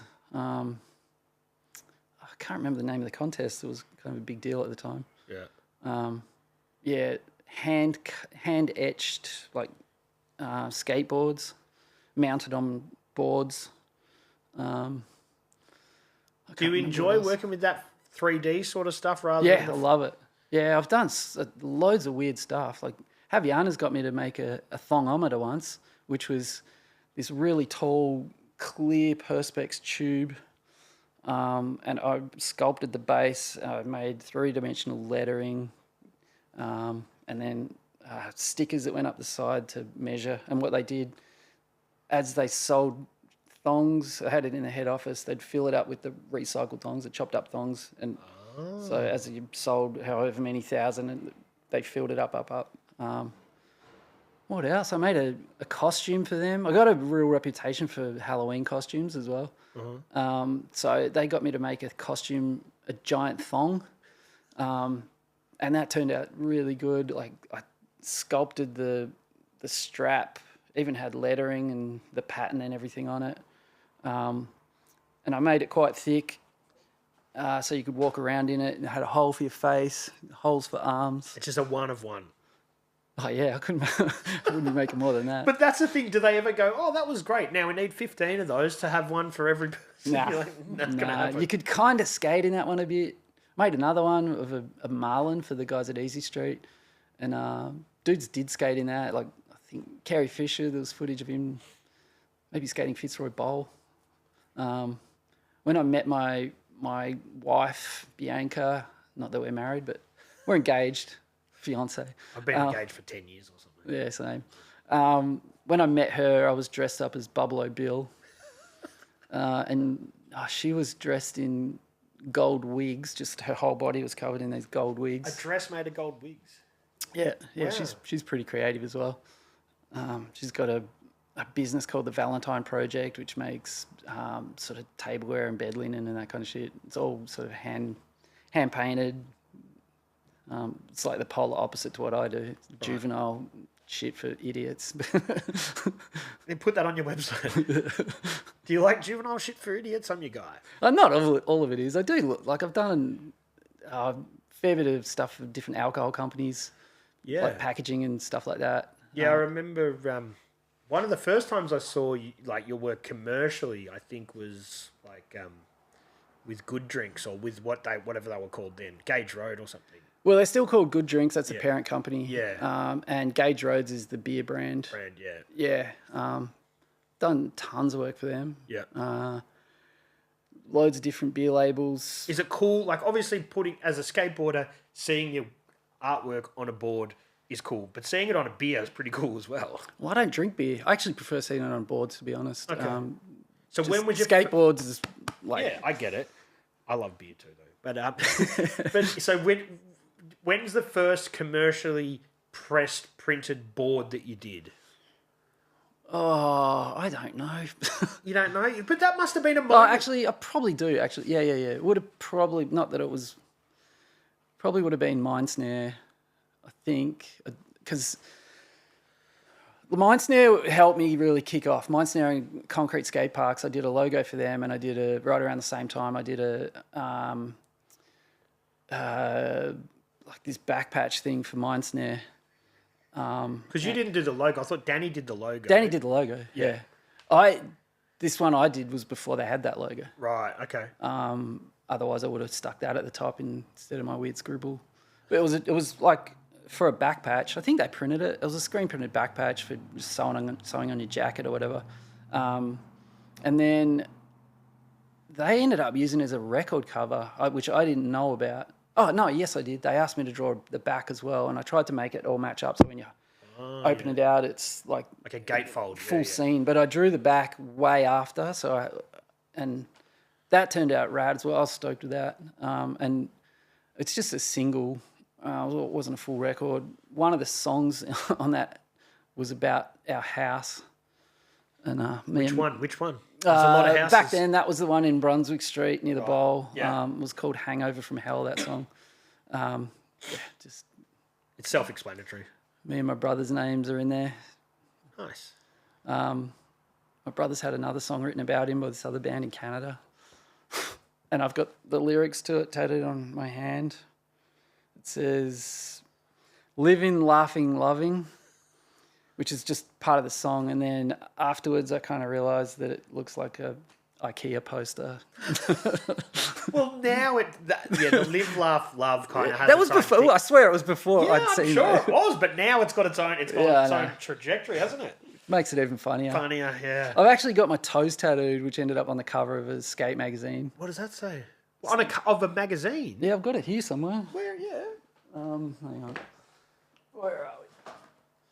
That's it there. Wow. That's the second issue of the Skateboarders Journal. Who tatted them?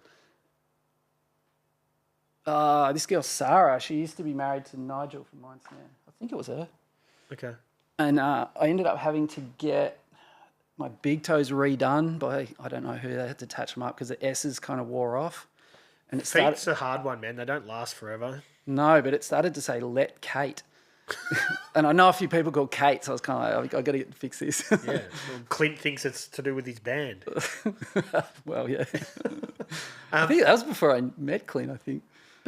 But you were doing work for Yellowbird. I did tons of work. A lot of them there. I spent a lot of time there too. Yeah. Even though I lived in Fitzroy, I'd go to Yellowbird just because that was a skate bar. We'd go skate Paran. That was when they had the new park by then, or the middle new park. And then hanging out at Yellowbird all the time. I loved it. And that's where you met Clint. Nick Kildare. Nick Kildare accused me of playing punt road cricket. And I go, what's that? And he said, well, you just chase quick singles up and down Punt Road. That's pretty good. Yeah. So what about, let's talk about some of your other, you've got a few boards here now as well, but so you've done a lot of commercial work and Instagram has helped that, right? Obviously. Oh, shitloads. And because Instagram's kind of fucked now, it doesn't help anywhere near as much. But I used to find like I'd start running out of work when I had a studio in Northcote at Pop and Scott, and I'd start like not running out, but it'd start slowing down. I'd just post a couple of things on Instagram, and like not immediately, but it would just after that it would pick up again, and then I'm not the kind of person who posts shit on there every day. I never was, but I don't repost anything, which I probably should. I don't know. I just like to have one of everything on there. Yeah. Which is, I know, it's a just dumb idea. But the reposting thing's a funny one, man. People say that to me all the time with the podcast. They're like, oh, you should just go back to other clips and post them. I'm like, yeah, but I've got fucking 2 happening a week. You don't need to regurgitate stuff. Once it's done, it's done. You don't. You got shit tons going on. Yeah, but I think that's reposting stuff. It's a bit of a funny one. Like, I don't know. Yeah, I don't know how I feel about it, but I'm totally fine with anyone else doing it. It's just me. But I think I honestly am. Because loads of times you miss it, and sometimes to see it again and it reminds you of it. I don't know why I don't do it. I'm a fucking idiot. I've got all these weird rules for myself that don't need to be done, but I just do it. I remember hearing Morgan Campbell talk about it, how he has weird rules for his collage work, and he goes, I just totally related to that. Like, yeah, fuck, yeah, I do too. Well, he's got one of his collages just up there. Oh, with the street and the flowers. Yeah. But yeah, he makes his own creative parameters where he's like, I'm only using this sort of offset printing from this couple of years, and that's it. Yeah, his rules are probably a bit more strict than mine. Crazy though, isn't it? I have them in my head, and I probably can't even remember them. But when I'm in the process of doing stuff, I'll be like, oh yeah, I've got to do this, and like most of the work I do these days is on iPad using Procreate, and even there I have dumb rules. And was a transition from Illustrator and Adobe stuff to Procreate easy? I've tried, and it's a bit different, isn't it? The transition for me wasn't so much the computer side of things. It was from drawing on paper. I had this thing in my head. This was one of my rules. I like to have a finished artwork after every single job I did. Like that you could hand to somebody. I'd either hand it to them or keep it. I've got a folder full of actually loads of them got wrecked, but water gets in there sometimes, and but I, in my head I was like, I should exhibit some of this stuff one day, and I just never have. I've got because I've designed so many t-shirts, probably over 100, and I've got a ton of them at home. I usually get one. The good ones I wear. If I get more than one, I wear it, even if it isn't that wonderful. Or I give it to the kids if it's a size small or whatever. And one, like, I'm collecting them in this box, and I think I should exhibit these one day, but it's probably never happened. No, but you got to archive that stuff just in case. Yeah, man. Hold on to it. And part of it would be to look back on for my kids, even when they're older. Man, or you could even just we're talking about making Instagram content. You could just be like, oh, I'm going to go through 5 of the old fucking throwback T-shirts this week and go through there. There's some cool stuff. I should do that, yeah. That's a way to repost. I did put one out the other day. I did this design for this band in San Francisco called Slashers. Full skate rock band. They're really cool. And the design I did is one of my favourite ones. And it was in Thrasher, and my name got mentioned in Thrasher, in another episode of Thrasher. Oh, wow. Or issue, because this dude... Is it recently? Nah. This dude did animation using the character that I designed on the T-shirt. He changed it up a bit, but just to be in his style. But it's real cool. Yeah. And then one of the dudes in that band now is in a death metal band in New York, this guy Blake, and just yesterday I finished doing a design for them. They're coming to tour Australia, Japan and Korea. Awesome. And he had real cool ideas. Like sometimes my clients, I don't get that stoked on their ideas, but when it's like, metal bands and stuff like that, they're always way more creative and way more fun. Yeah. I like to be honest, most of the stuff I've ever done in my life has got a bit of a joke involved in it. Yeah. Or just... You're not taking yourself too seriously. Never. Like, some of the serious art I've done in my life, I look back on it, I just get real embarrassed. Because it's usually done when I'm just broken up with a girl or, you know, and I've got these weird messages in my head that I put down on paper. And just but it's therapeutic for you, though. Maybe it doesn't look amazing, but it might have helped at the time. You know, like pulling lyrics out of, you know, emo. not that I never listen to emo music. But emotional music. Yeah. I get it. But yeah, so with that creative process, I guess there's a lot of people you work with ongoingly, but there's also, I'm guessing people hit you up on Instagram like, hey man, and they'll just text you, what's your rate? You say, oh, a design will cost X amount. Here's my idea. Yep, leave it with me. I'll send you something. Is that how it kind of works? Yeah. They give me the idea. I generally tweak it. Sometimes if I can throw in a few creative ideas myself. But you're in a niche where people trust what you do. So yeah. You're not. Or they know the style they're going to get. I've had people, man, this company sent me a bunch of AI generated reference images, and to kind of explain what they wanted, and they said, "Oh, we want it to look a fair bit like this," and it's like this full 3D rendered. But that's not your thing. Nah, and I go, I'm not going to be able to do anything with these, but I can use the idea, and I reckon I can come up with something real cool. And I sent him I said it'll look a bit like this, and just he ghosted me. So, but that's pretty stupid. Like, I also sent him a pretty high quote because there was a lot of work in it, so they might have balked at the price. Well, but see, how much legwork goes in before you even talk about how much, you know what I mean? You don't want to be doing too many hours work before you've even talked about how much it might cost, because you're kind of just dead money, isn't it? Oh, I'm so shit at estimating what I should quote. And then how like the money side of things, I'm terrible at. Yeah. And there's probably millions of creatives that are similar to me.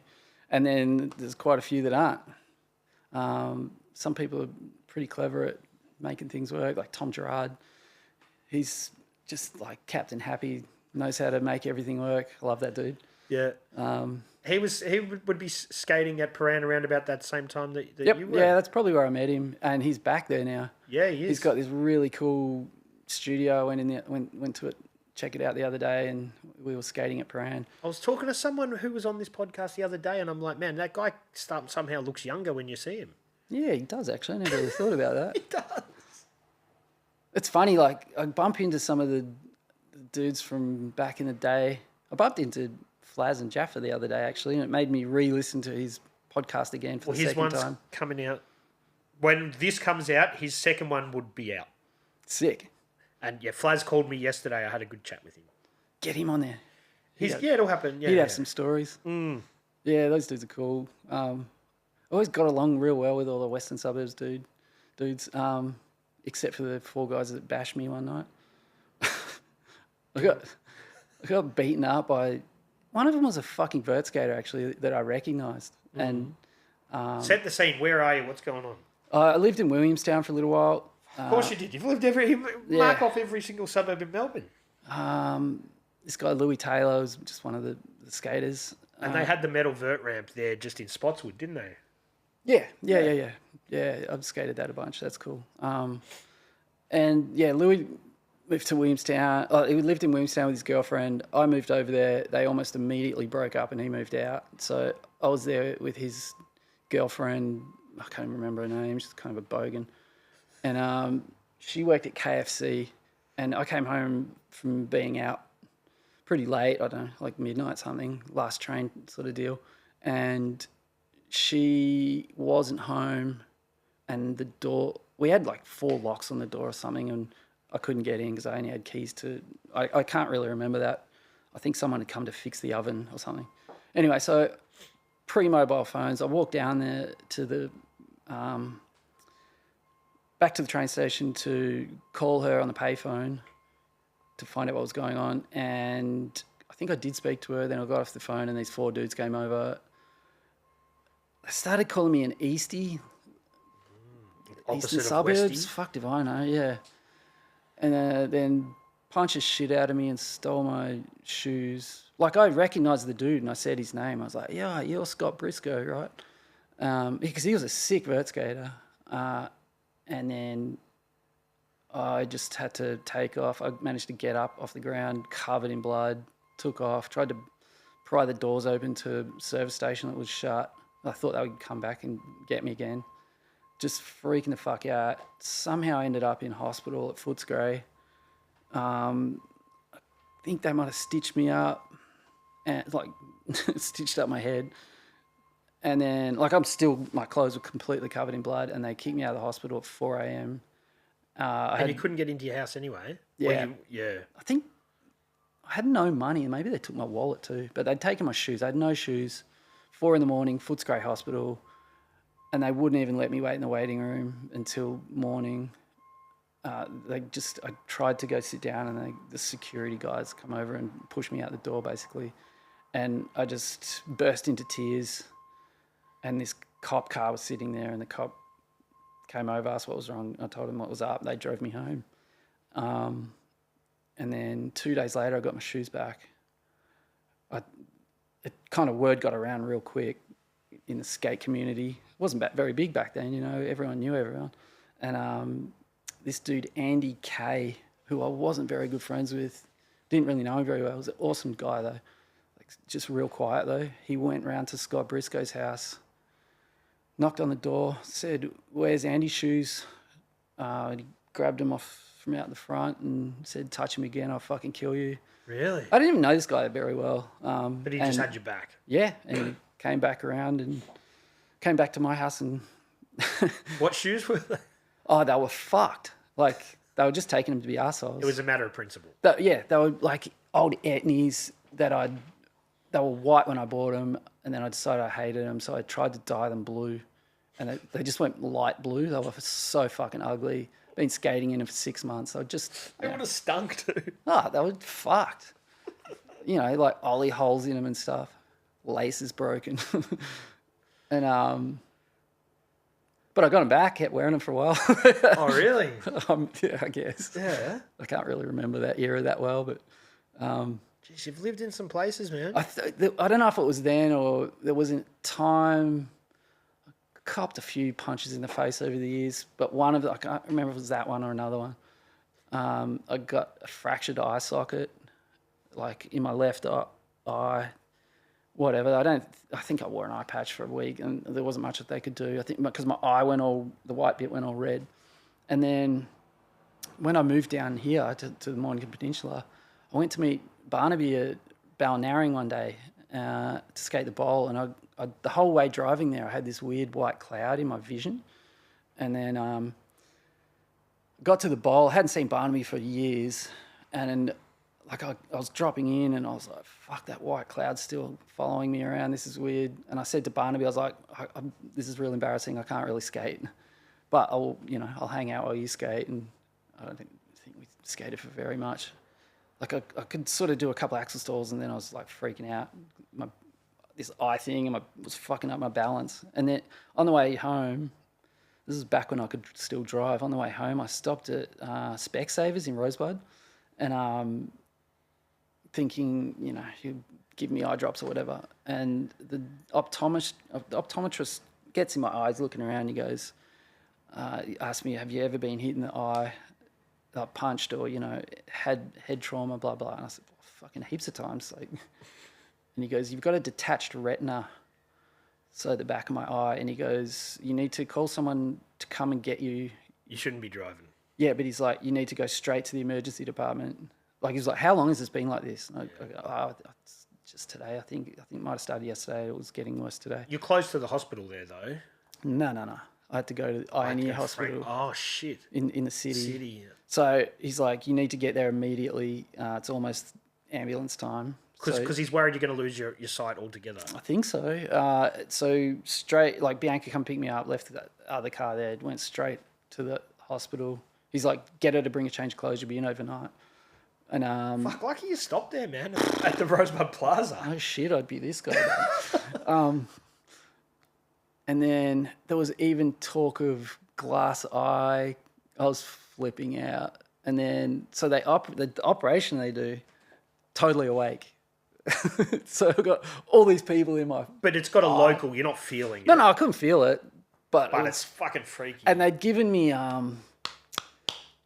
something gnarly. Fentanyl? Would they give you fentanyl? Maybe, I don't know. Something along those lines. And so I was like, relaxed, but still a bit, what the fuck? And then as I was coming out of it, just in this euphoria, and I heard the nurses saying, should we give him a bit more of this? And they said whatever word it was, fentanyl or whatever it was. And I was in my head going, oh, yeah, give me more. And then they go, oh, we better not, and left it. And then I didn't say anything out loud, but in my head I was just like, oh, this is so sick. Yeah. And then after it all wore off, I was like, fucking hell, you could get hooked on that shit easy. And like, I hate taking any form of painkillers. When I busted my foot, I took Panadol for 2 days, and then I just stopped. Medication doesn't sit well with me, really. I don't like it. No. Even though I take it twice a day, every day. But that's for you. That's for epilepsy, yeah. But so you've got full vision now in that left eye? Yeah, they saved it. I don't know what they did, but what do you do? Stitch up someone's eye? I don't think they had Did you go say thanks to the Specsavers guy? I don't know. You probably saved your eye. I think I did. I would have. It's the kind of thing I would have done. But now you can't. With your epilepsy, they say you're not driving at all. No, I had a car accident. Man, I've had that many fucking weird injuries and health problems since I moved down here. My seizures were getting worse, and I didn't know that what I was having was proper seizures. It was a different type of seizure. It's called a absent seizure. It's a pretty good description, actually. You're just kind of not there for a minute. But they fucked me up pretty bad. And then I had one of them while I was driving. Crashed the car. Got so lucky. I should be dead, really. How fast were you going? 80. But I was on this road, Murdoch Highway, I think, doing 80. I felt it coming on. And I was like, I probably should have stopped at that servo. Are you by yourself? Yeah. In my head, I'm like, I'll pull over in a minute. Like, just got to find a spot. And I don't know what happened after that, but there's like those metal guardrails all along the side of the road. There's a gap in between, and I just managed to thread the car through it, clip the front corner. I don't remember any of this. I don't know whether I was thinking about it or not. Clip the front corner. I woke up, like, I don't know how long, a fair while later, though, because there was already a tow truck there. Airbag's gone off. I think there was dust all over me. The windows smashed. I kind of come to and I went, what the fuck is going on? Like, so confused. And I was like, is that the airbag? And then I saw the broken window, and I got out of the car and I'm just walking around like, what the fuck has happened? And I guess someone driving past called the cops or O. Tow truck drivers I went over to the tow truck driver and I'm like, hey man, do you know what happened? Like, I'm sort of just coming to, and he's just like, can't talk, wound the window up, like, fuck you, basically. Why? Why was he not helping? Well, they listen to the chatter on O, and it's basically first tow truck there gets the job. Oh. But they're not allowed to talk to they're not allowed to get involved. So, I mean, fair enough. Yeah. And then ambulance showed up. They're trying to put me in the ambulance. I knew I'd lose my license. So I'm just like, no, I'm cool. And they go, are you hurt anywhere? And I said, my arm hurts. But there's nothing wrong with it. It just feels like someone punched me real hard, like gave me a dead arm. And they're like, no, we've got to take you to hospital. Did you hit your head? I'm like, no, my head's cool. Did they ask if you had epilepsy or anything? I think I told them after a minute or so, and they just wouldn't let me not get in the ambulance, and I was just not getting in the ambulance.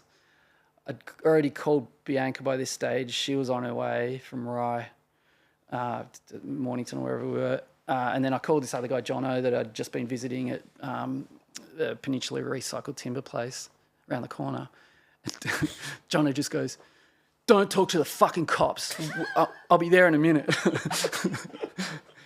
And, by the time he got there, the police were already there. And they might have thought you were pissed the cops. Yeah, and the ambos too. Yeah. And especially when you they might have even breathalyzed me, actually. I think they did. But the cops are just like, you're getting in the ambulance. I'm like, nah, she's fine, mate. Don't worry.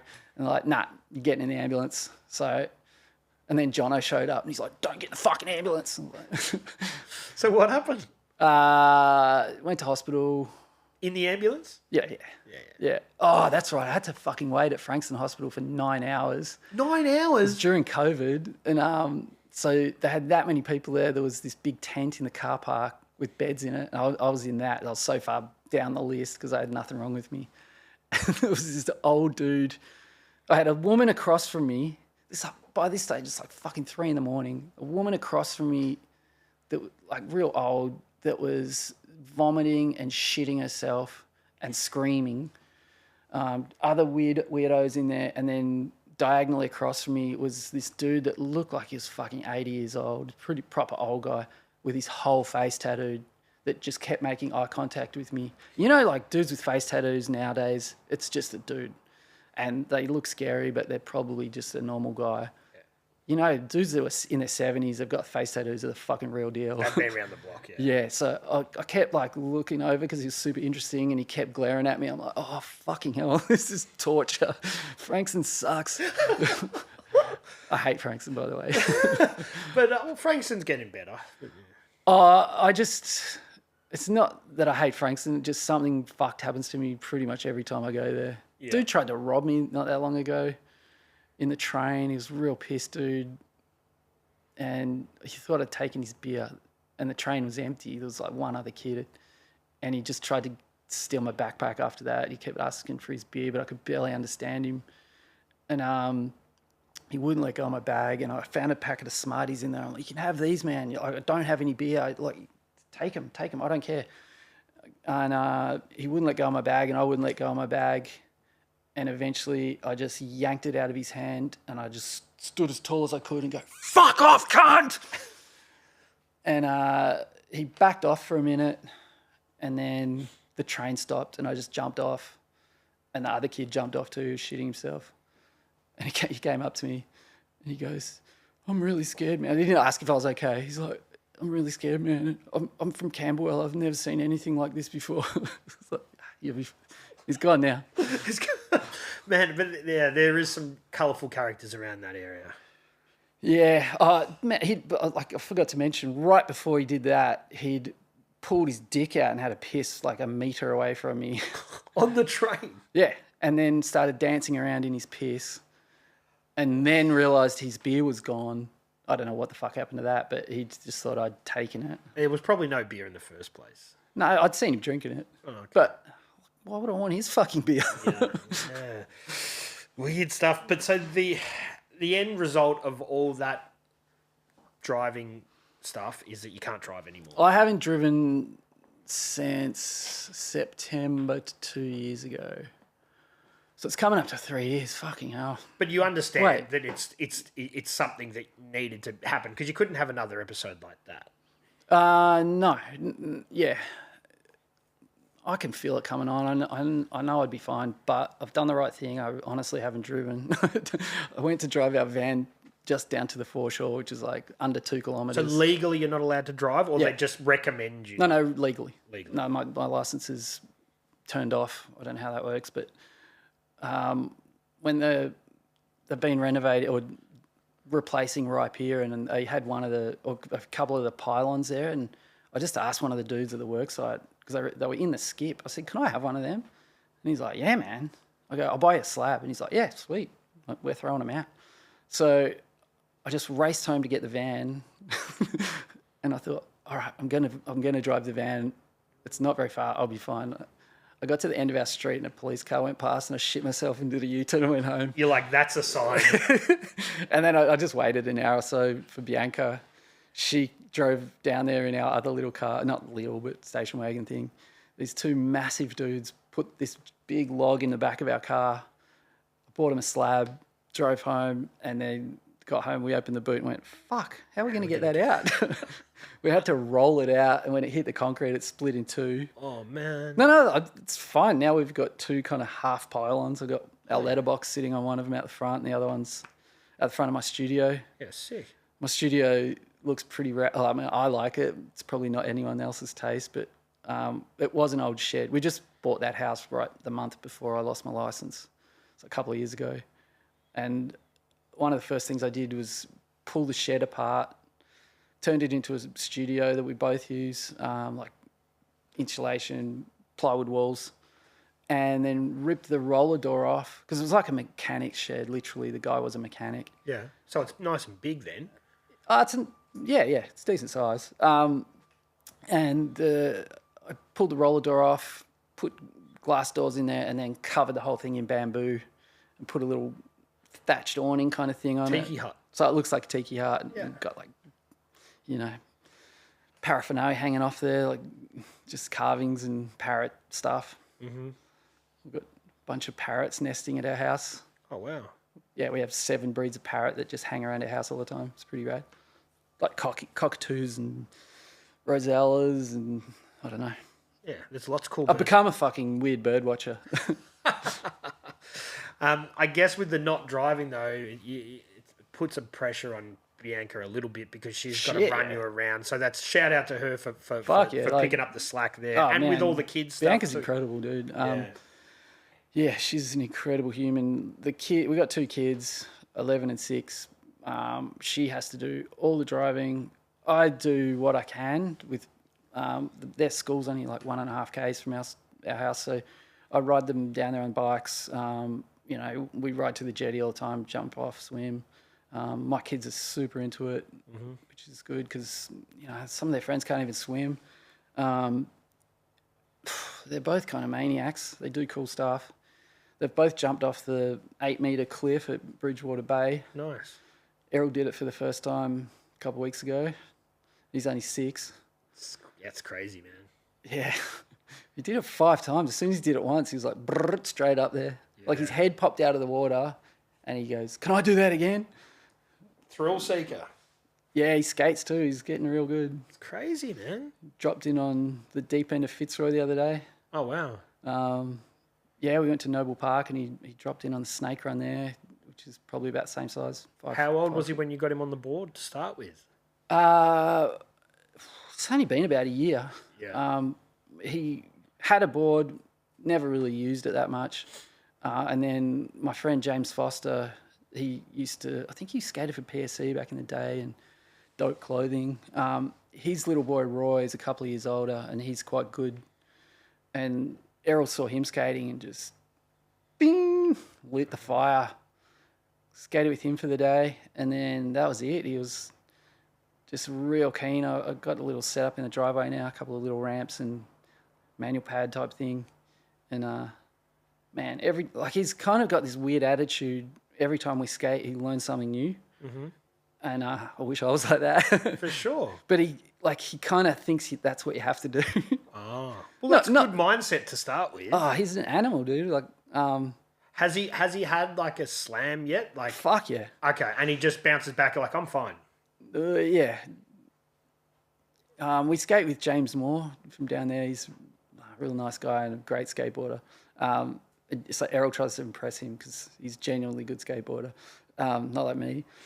And yeah, he took 2 of the most horrible slams like on his middle of his spine and he just cried, got up, and then he'd go play for a couple of minutes on the playground and then he just comes back with his teeth gritted, happened again. Does he pad up and stuff?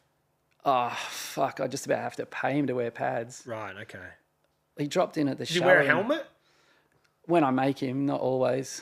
Doesn't wear one at home. He dropped in at the shallow end of Fitzy and just refused to put pads on. I'm like, okay.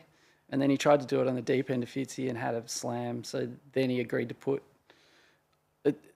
Like he should have made it. He just jumped off, You know when you're learning to drop in and you bail and it's better to stay on the board. You just got to lean forward. That's all you got to do. Yeah. And he was just a bit daunted. So pads and helmet made him feel way more confident. And when you're only 6, what kind of how big is the board? Is just a tiny little World Industries board. I'm in this weird situation. I feel a bit bad because none of his friends can skate anywhere near as good as him. And when we go to the jetty to swim with them, As soon as we get there, Errol just climbs up to the highest thing he can find and jumps off that, like off the top of the fence or off. There's even these posts that are even bigger now. I have to put him up there, but he's like, "Can you put me up there, Dad?" And some of his friends won't even jump in the water, and so he's kind of, I don't know. I feel bad. He's got no one to hang out with. I could see him hanging out with some kids that are a bit older, though. Yeah, he slapped a grade 6 kid yesterday. In the face. One of the teachers saw it. I don't know. Kid shit. Kid shit. Can you believe we've been almost talking for 2 hours? Oh, sorry. Don't have to be sorry, man. It's been good. Let's talk about some of the boards and some of the stuff you've brought in. You've obviously done a lot of work in the past, but you brought some stuff in. So let's have a look at it, man. Most thing I'm most proud of. A cover and anything's cool. Slam's definitely cool. Yeah. Tell us how that came about, man. This thing. It was one December, I think. And I just told Bianca the night before, I'm insanely busy. I can't do any more work before the end of the year. What year was it? It'll be on there. I haven't got my glasses on. 2016. Okay. So I might have done it 2015. And she's like, "Oh, that's great, cool." Like, I don't know, I feel weird not being able to say yes to things. And then the next day, I think it was Trent emailed me, or he might have even called me. He's like, "Do you want to do the cover of Slam?" And I was like, cancel everything. Just like, fuck, of course I do. And I got paid fuck all for it. And it took me about a month. Like, I'm pretty slow. Like, I research the hell out of whatever I'm drawing and just stress about every fucking line. Mm-hmm. People always ask me why I'm not a tattooist. It's like, drawing on paper freaks me out. I drew that on paper. Can I have a look? And I drew it real big on a A1 bit of paper, I think. Yeah, I think it's A1 or A2. Man, you got to be stoked with the result, though. Yeah, they wanted 10 Australian skateboarders that all lived in the States at the time. And that's Hollywood High? Yep.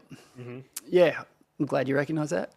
They wanted that spot in it too. And they wanted, I think they wanted someone doing a different trick down it.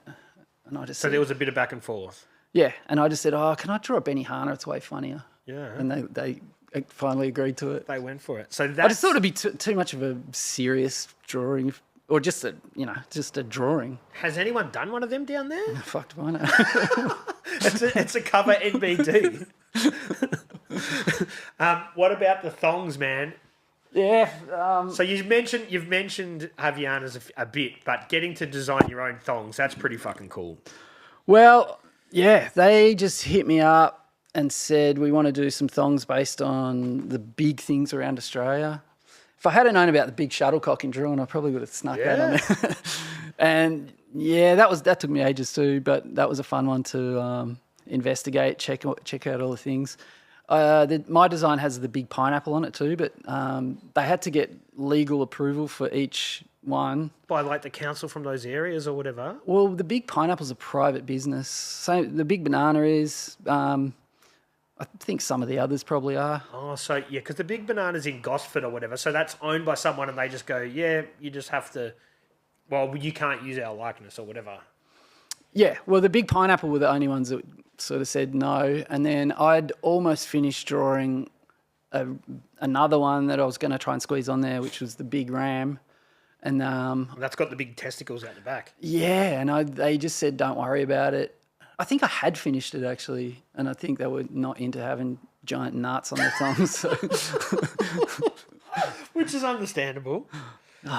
Yeah. The big. Well, balls. see, this one's only got 3 on it, and that one's got 4, and it just doesn't sit well with me. I just want a fourth big thing on there. Yeah, I guess. It still balances. But I did this a long time ago, like even the production part. After they'd gotten all the legal stuff sorted, then I had to go to their Brazil office, get that approved. And then even after that, it was like over a year in production before I saw them. And then I'd almost not forgotten about it, but I was just kind of like, this is never going to happen. And then I just saw an ad for them on Facebook. That's it. They didn't send you an email like, hey, this is rolling out? Nah, I didn't. I ended up emailing them. And then eventually, they sent me a box of them. Do you get royalties for stuff like that? Like No, obviously you get just a a one-off fee. flat fee. Yeah. But you must be stoked when you've got your artwork on Well, something. this is the pair I pulled off the wall. These are hanging on my studio wall, along with all my skateboards and all the skateboards I've designed. Like, I don't collect skateboards except for if they've got my artwork on them. All right. Well, let's talk about more skateboards because you've got a few there. Yeah. Oh, I might as well show them too. Yeah. Actually, these are the most recent ones I did. It's a series. It was pretty last minute, and this was one of the guys from Globe called me. So this is a brand called Decca. I don't know if you remember that brand from it was Day One 2000s. Songs Yeah. brand. Yeah. Yeah, I don't know what the deal is, but they're reviving that brand, but not like it used to be. Right. So this was one of the first series. They're selling them as completes.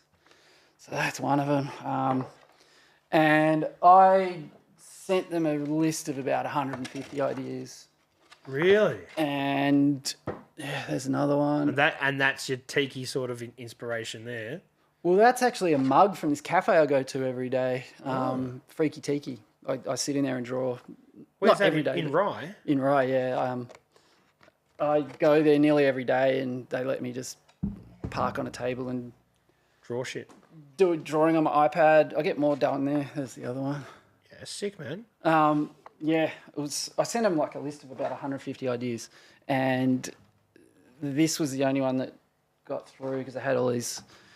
Had to appeal to mums and kids and proper skaters and The complete one's a funny one, isn't yeah. it? Like I didn't know they were going to be completes either. They. What was it? No nudity, no drug references, nothing too Australian because it's worldwide market. And then I went through all my lists. I got so many rude Australian jokes on my list of ideas that I haven't used yet. Just kind of like, yeah. Didn't realise I was that much of a bogan. But see, here we kind of get away with teetering on the edge a little bit, where I Yeah. guess the global market's not that forgiving. Yeah. Well, a lot of my jokes are just bands that no kids would get, you know. I did this one. I drew a picture of 4 TV remote controls and with black wigs on, and they called the remotes instead of the Ramones. Yeah. And I showed the young guy, Harry, that works at Freaky Tiki, and he had no idea what... How old is he, like 19 or something? No, he'd be in his 20s. But Yeah. I go, have you ever heard that band, the Ramones? And he goes, nah. And I was just like, oh, I thought every human on earth knew the Ramones. Fuck. Oh, okay. Yeah. Never mind. There is that generational thing that happens from time to time. Yeah, I'm just sort of out of touch too. The Ramones are cool. Doesn't everyone like them? You know? I like your Bob Hawke one. The Tony yeah. Hawk, Bob Hawke. I drew that as a joke. And then the Skateboarders Journal ended up printing T-shirts of it, so long ago. And I still get people hit me up for it. And they're long out of print. I ended up uploading it on this digital Redbubble website that's got a bunch of my stuff on there. You can buy T-shirts and coffee mugs and stuff with different bits of artwork on there. And yeah, I actually sell a few of them. People still want it. Yeah. I'm surprised anyone knows who Bob Hawke is. Well, from our generation, I remember him as being, you know, one of the most prominent sort of... Probably should explain PMs. it. It's Bob Hawke's face on the Tony Hawk bird graphic. Yeah. Okay. Yeah. And that's the thing. Well, now's the time to say, if people want to check out your stuff, what do they go to salvadorgnarly.com.au? Yeah, I haven't updated that for a very Just long your time. Instagram. So yeah, Instagram, Salvador Gnarly. That's definitely the best spot. Man, I reckon we could talk for hours and hours. We're coming up to 2 hours. Is there anything else you want to say? Shout out anything we've glossed over? Because you're only down the road and you can come back. I'm going to make you come back again when we've got more shit to talk about. Yeah. Well. Not really. Sorry for talking so long. No, but this is come for a swim. Yeah, man. Yeah, come down to the peninsula, have a swim, have a coffee. It's a good spot. I did I did over a year's worth of swimming every single day. Not always in the bay, but wherever I was, I'd jump in a body of water. And then on the last day, the 365, a bunch of friends like Sebo, Al Wilson, Kerry Fisher, I can't remember. I made this flaming hoop, and we all jumped through that. We took turns. I set it on fire. We all jumped through the hoop. Down the bay here? I wasn't in the bay. It was off the cliff. Oh, nice. Yeah, out the back there, jumping rock. And, so I made it to 365, and then I think I made it to 378, and then I had the car accident. I was in hospital, so I missed the day. But I don't swim every day. I'm not super strict about it, but I do swim nearly every day. And it's not for any reason apart from I just think it's fun. Everyone was babbling on about cold water therapy, blah blah blah. And it's not that. But there's something. I just like it. Yeah, salt water, even if it is the bay, it's something kind of soothing and healing about just being in it, and it just restarts you, kind of. You know. Yeah. It's the best hangover cure. It's the best thing for your skin. It's the best. Knock you out of a bad mood. Yeah. I had skin cancer not that long ago, so it's probably not that good for that. But... Is it not good for that? Well, because I'm always out in the sun, you know. Yeah. And out of all the places on your body you could have skin cancer, I got it in the very worst spot, right in the middle of my face. So you can probably see the scar. Do you zinc up when you go out now? Yeah, you'd think I would. But I put sunscreen on. And I carry sunscreen with me now, but... you do. Yeah, I've got some hats now, which I don't enjoy wearing hats. I don't enjoy wearing glasses, but I have to wear reading glasses now. So I'm doing that too. Dude, I've got to wear glasses all the time now. I used to have perfect vision. That's what sucks about getting old, man. Mine's deteriorated heaps in the past month. But yeah, it happens really quickly. But do you know what I think it is? It's looking at screens a lot, which fucking cooks your eyes. Yeah. I can put mine down to... working in front of a screen a lot is when my eyes just go to shit. Well, mine's also, I've just found out a couple of days ago, apparently one of the medications, I take 2 medications for epilepsy. I'm up to the 6th one, but I take 2 at the moment, and apparently one of them is real bad for eyesight. So really? Oh, I can't. You can't win, man. I know, it's stopped the seizures though, so I'm just holding out. I'm happy to keep taking that one if it means I can drive again. You think that's on the cards? Yep. Really? Well, yeah. If you go 12 months without a seizure, they review it and, potentially get my license back.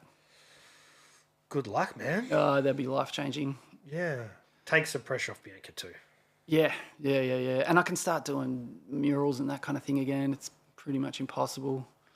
I've got this one that I did recently for Shore Store, Steel. Mm-hmm. Yep. But that's pretty secret, and it's still on panels in my studio. He let me do it on panels at home. And you're going to install in the shop? Outside the shop, on the street, on the laneway next door. So, one day. Good times, man. Yeah. I'm thinking I'm going to go for a swim pretty soon. Let's go. Yeah, let's do it. I appreciate you coming in. Andy, I appreciate it, man. It's been a good chat, and I'm sure you'll be back. You're only down the road. We can do it all again soon when you can remember some more fucking good stuff. Yeah, I'll probably just repeat myself. Thanks for having me. Finally got in here. Took a while. It has. It has taken a while, but I think it was a great chat, man. I appreciate you taking the time. Thank you. Yeah, thanks for having me. Cheers. Cheers. 1000.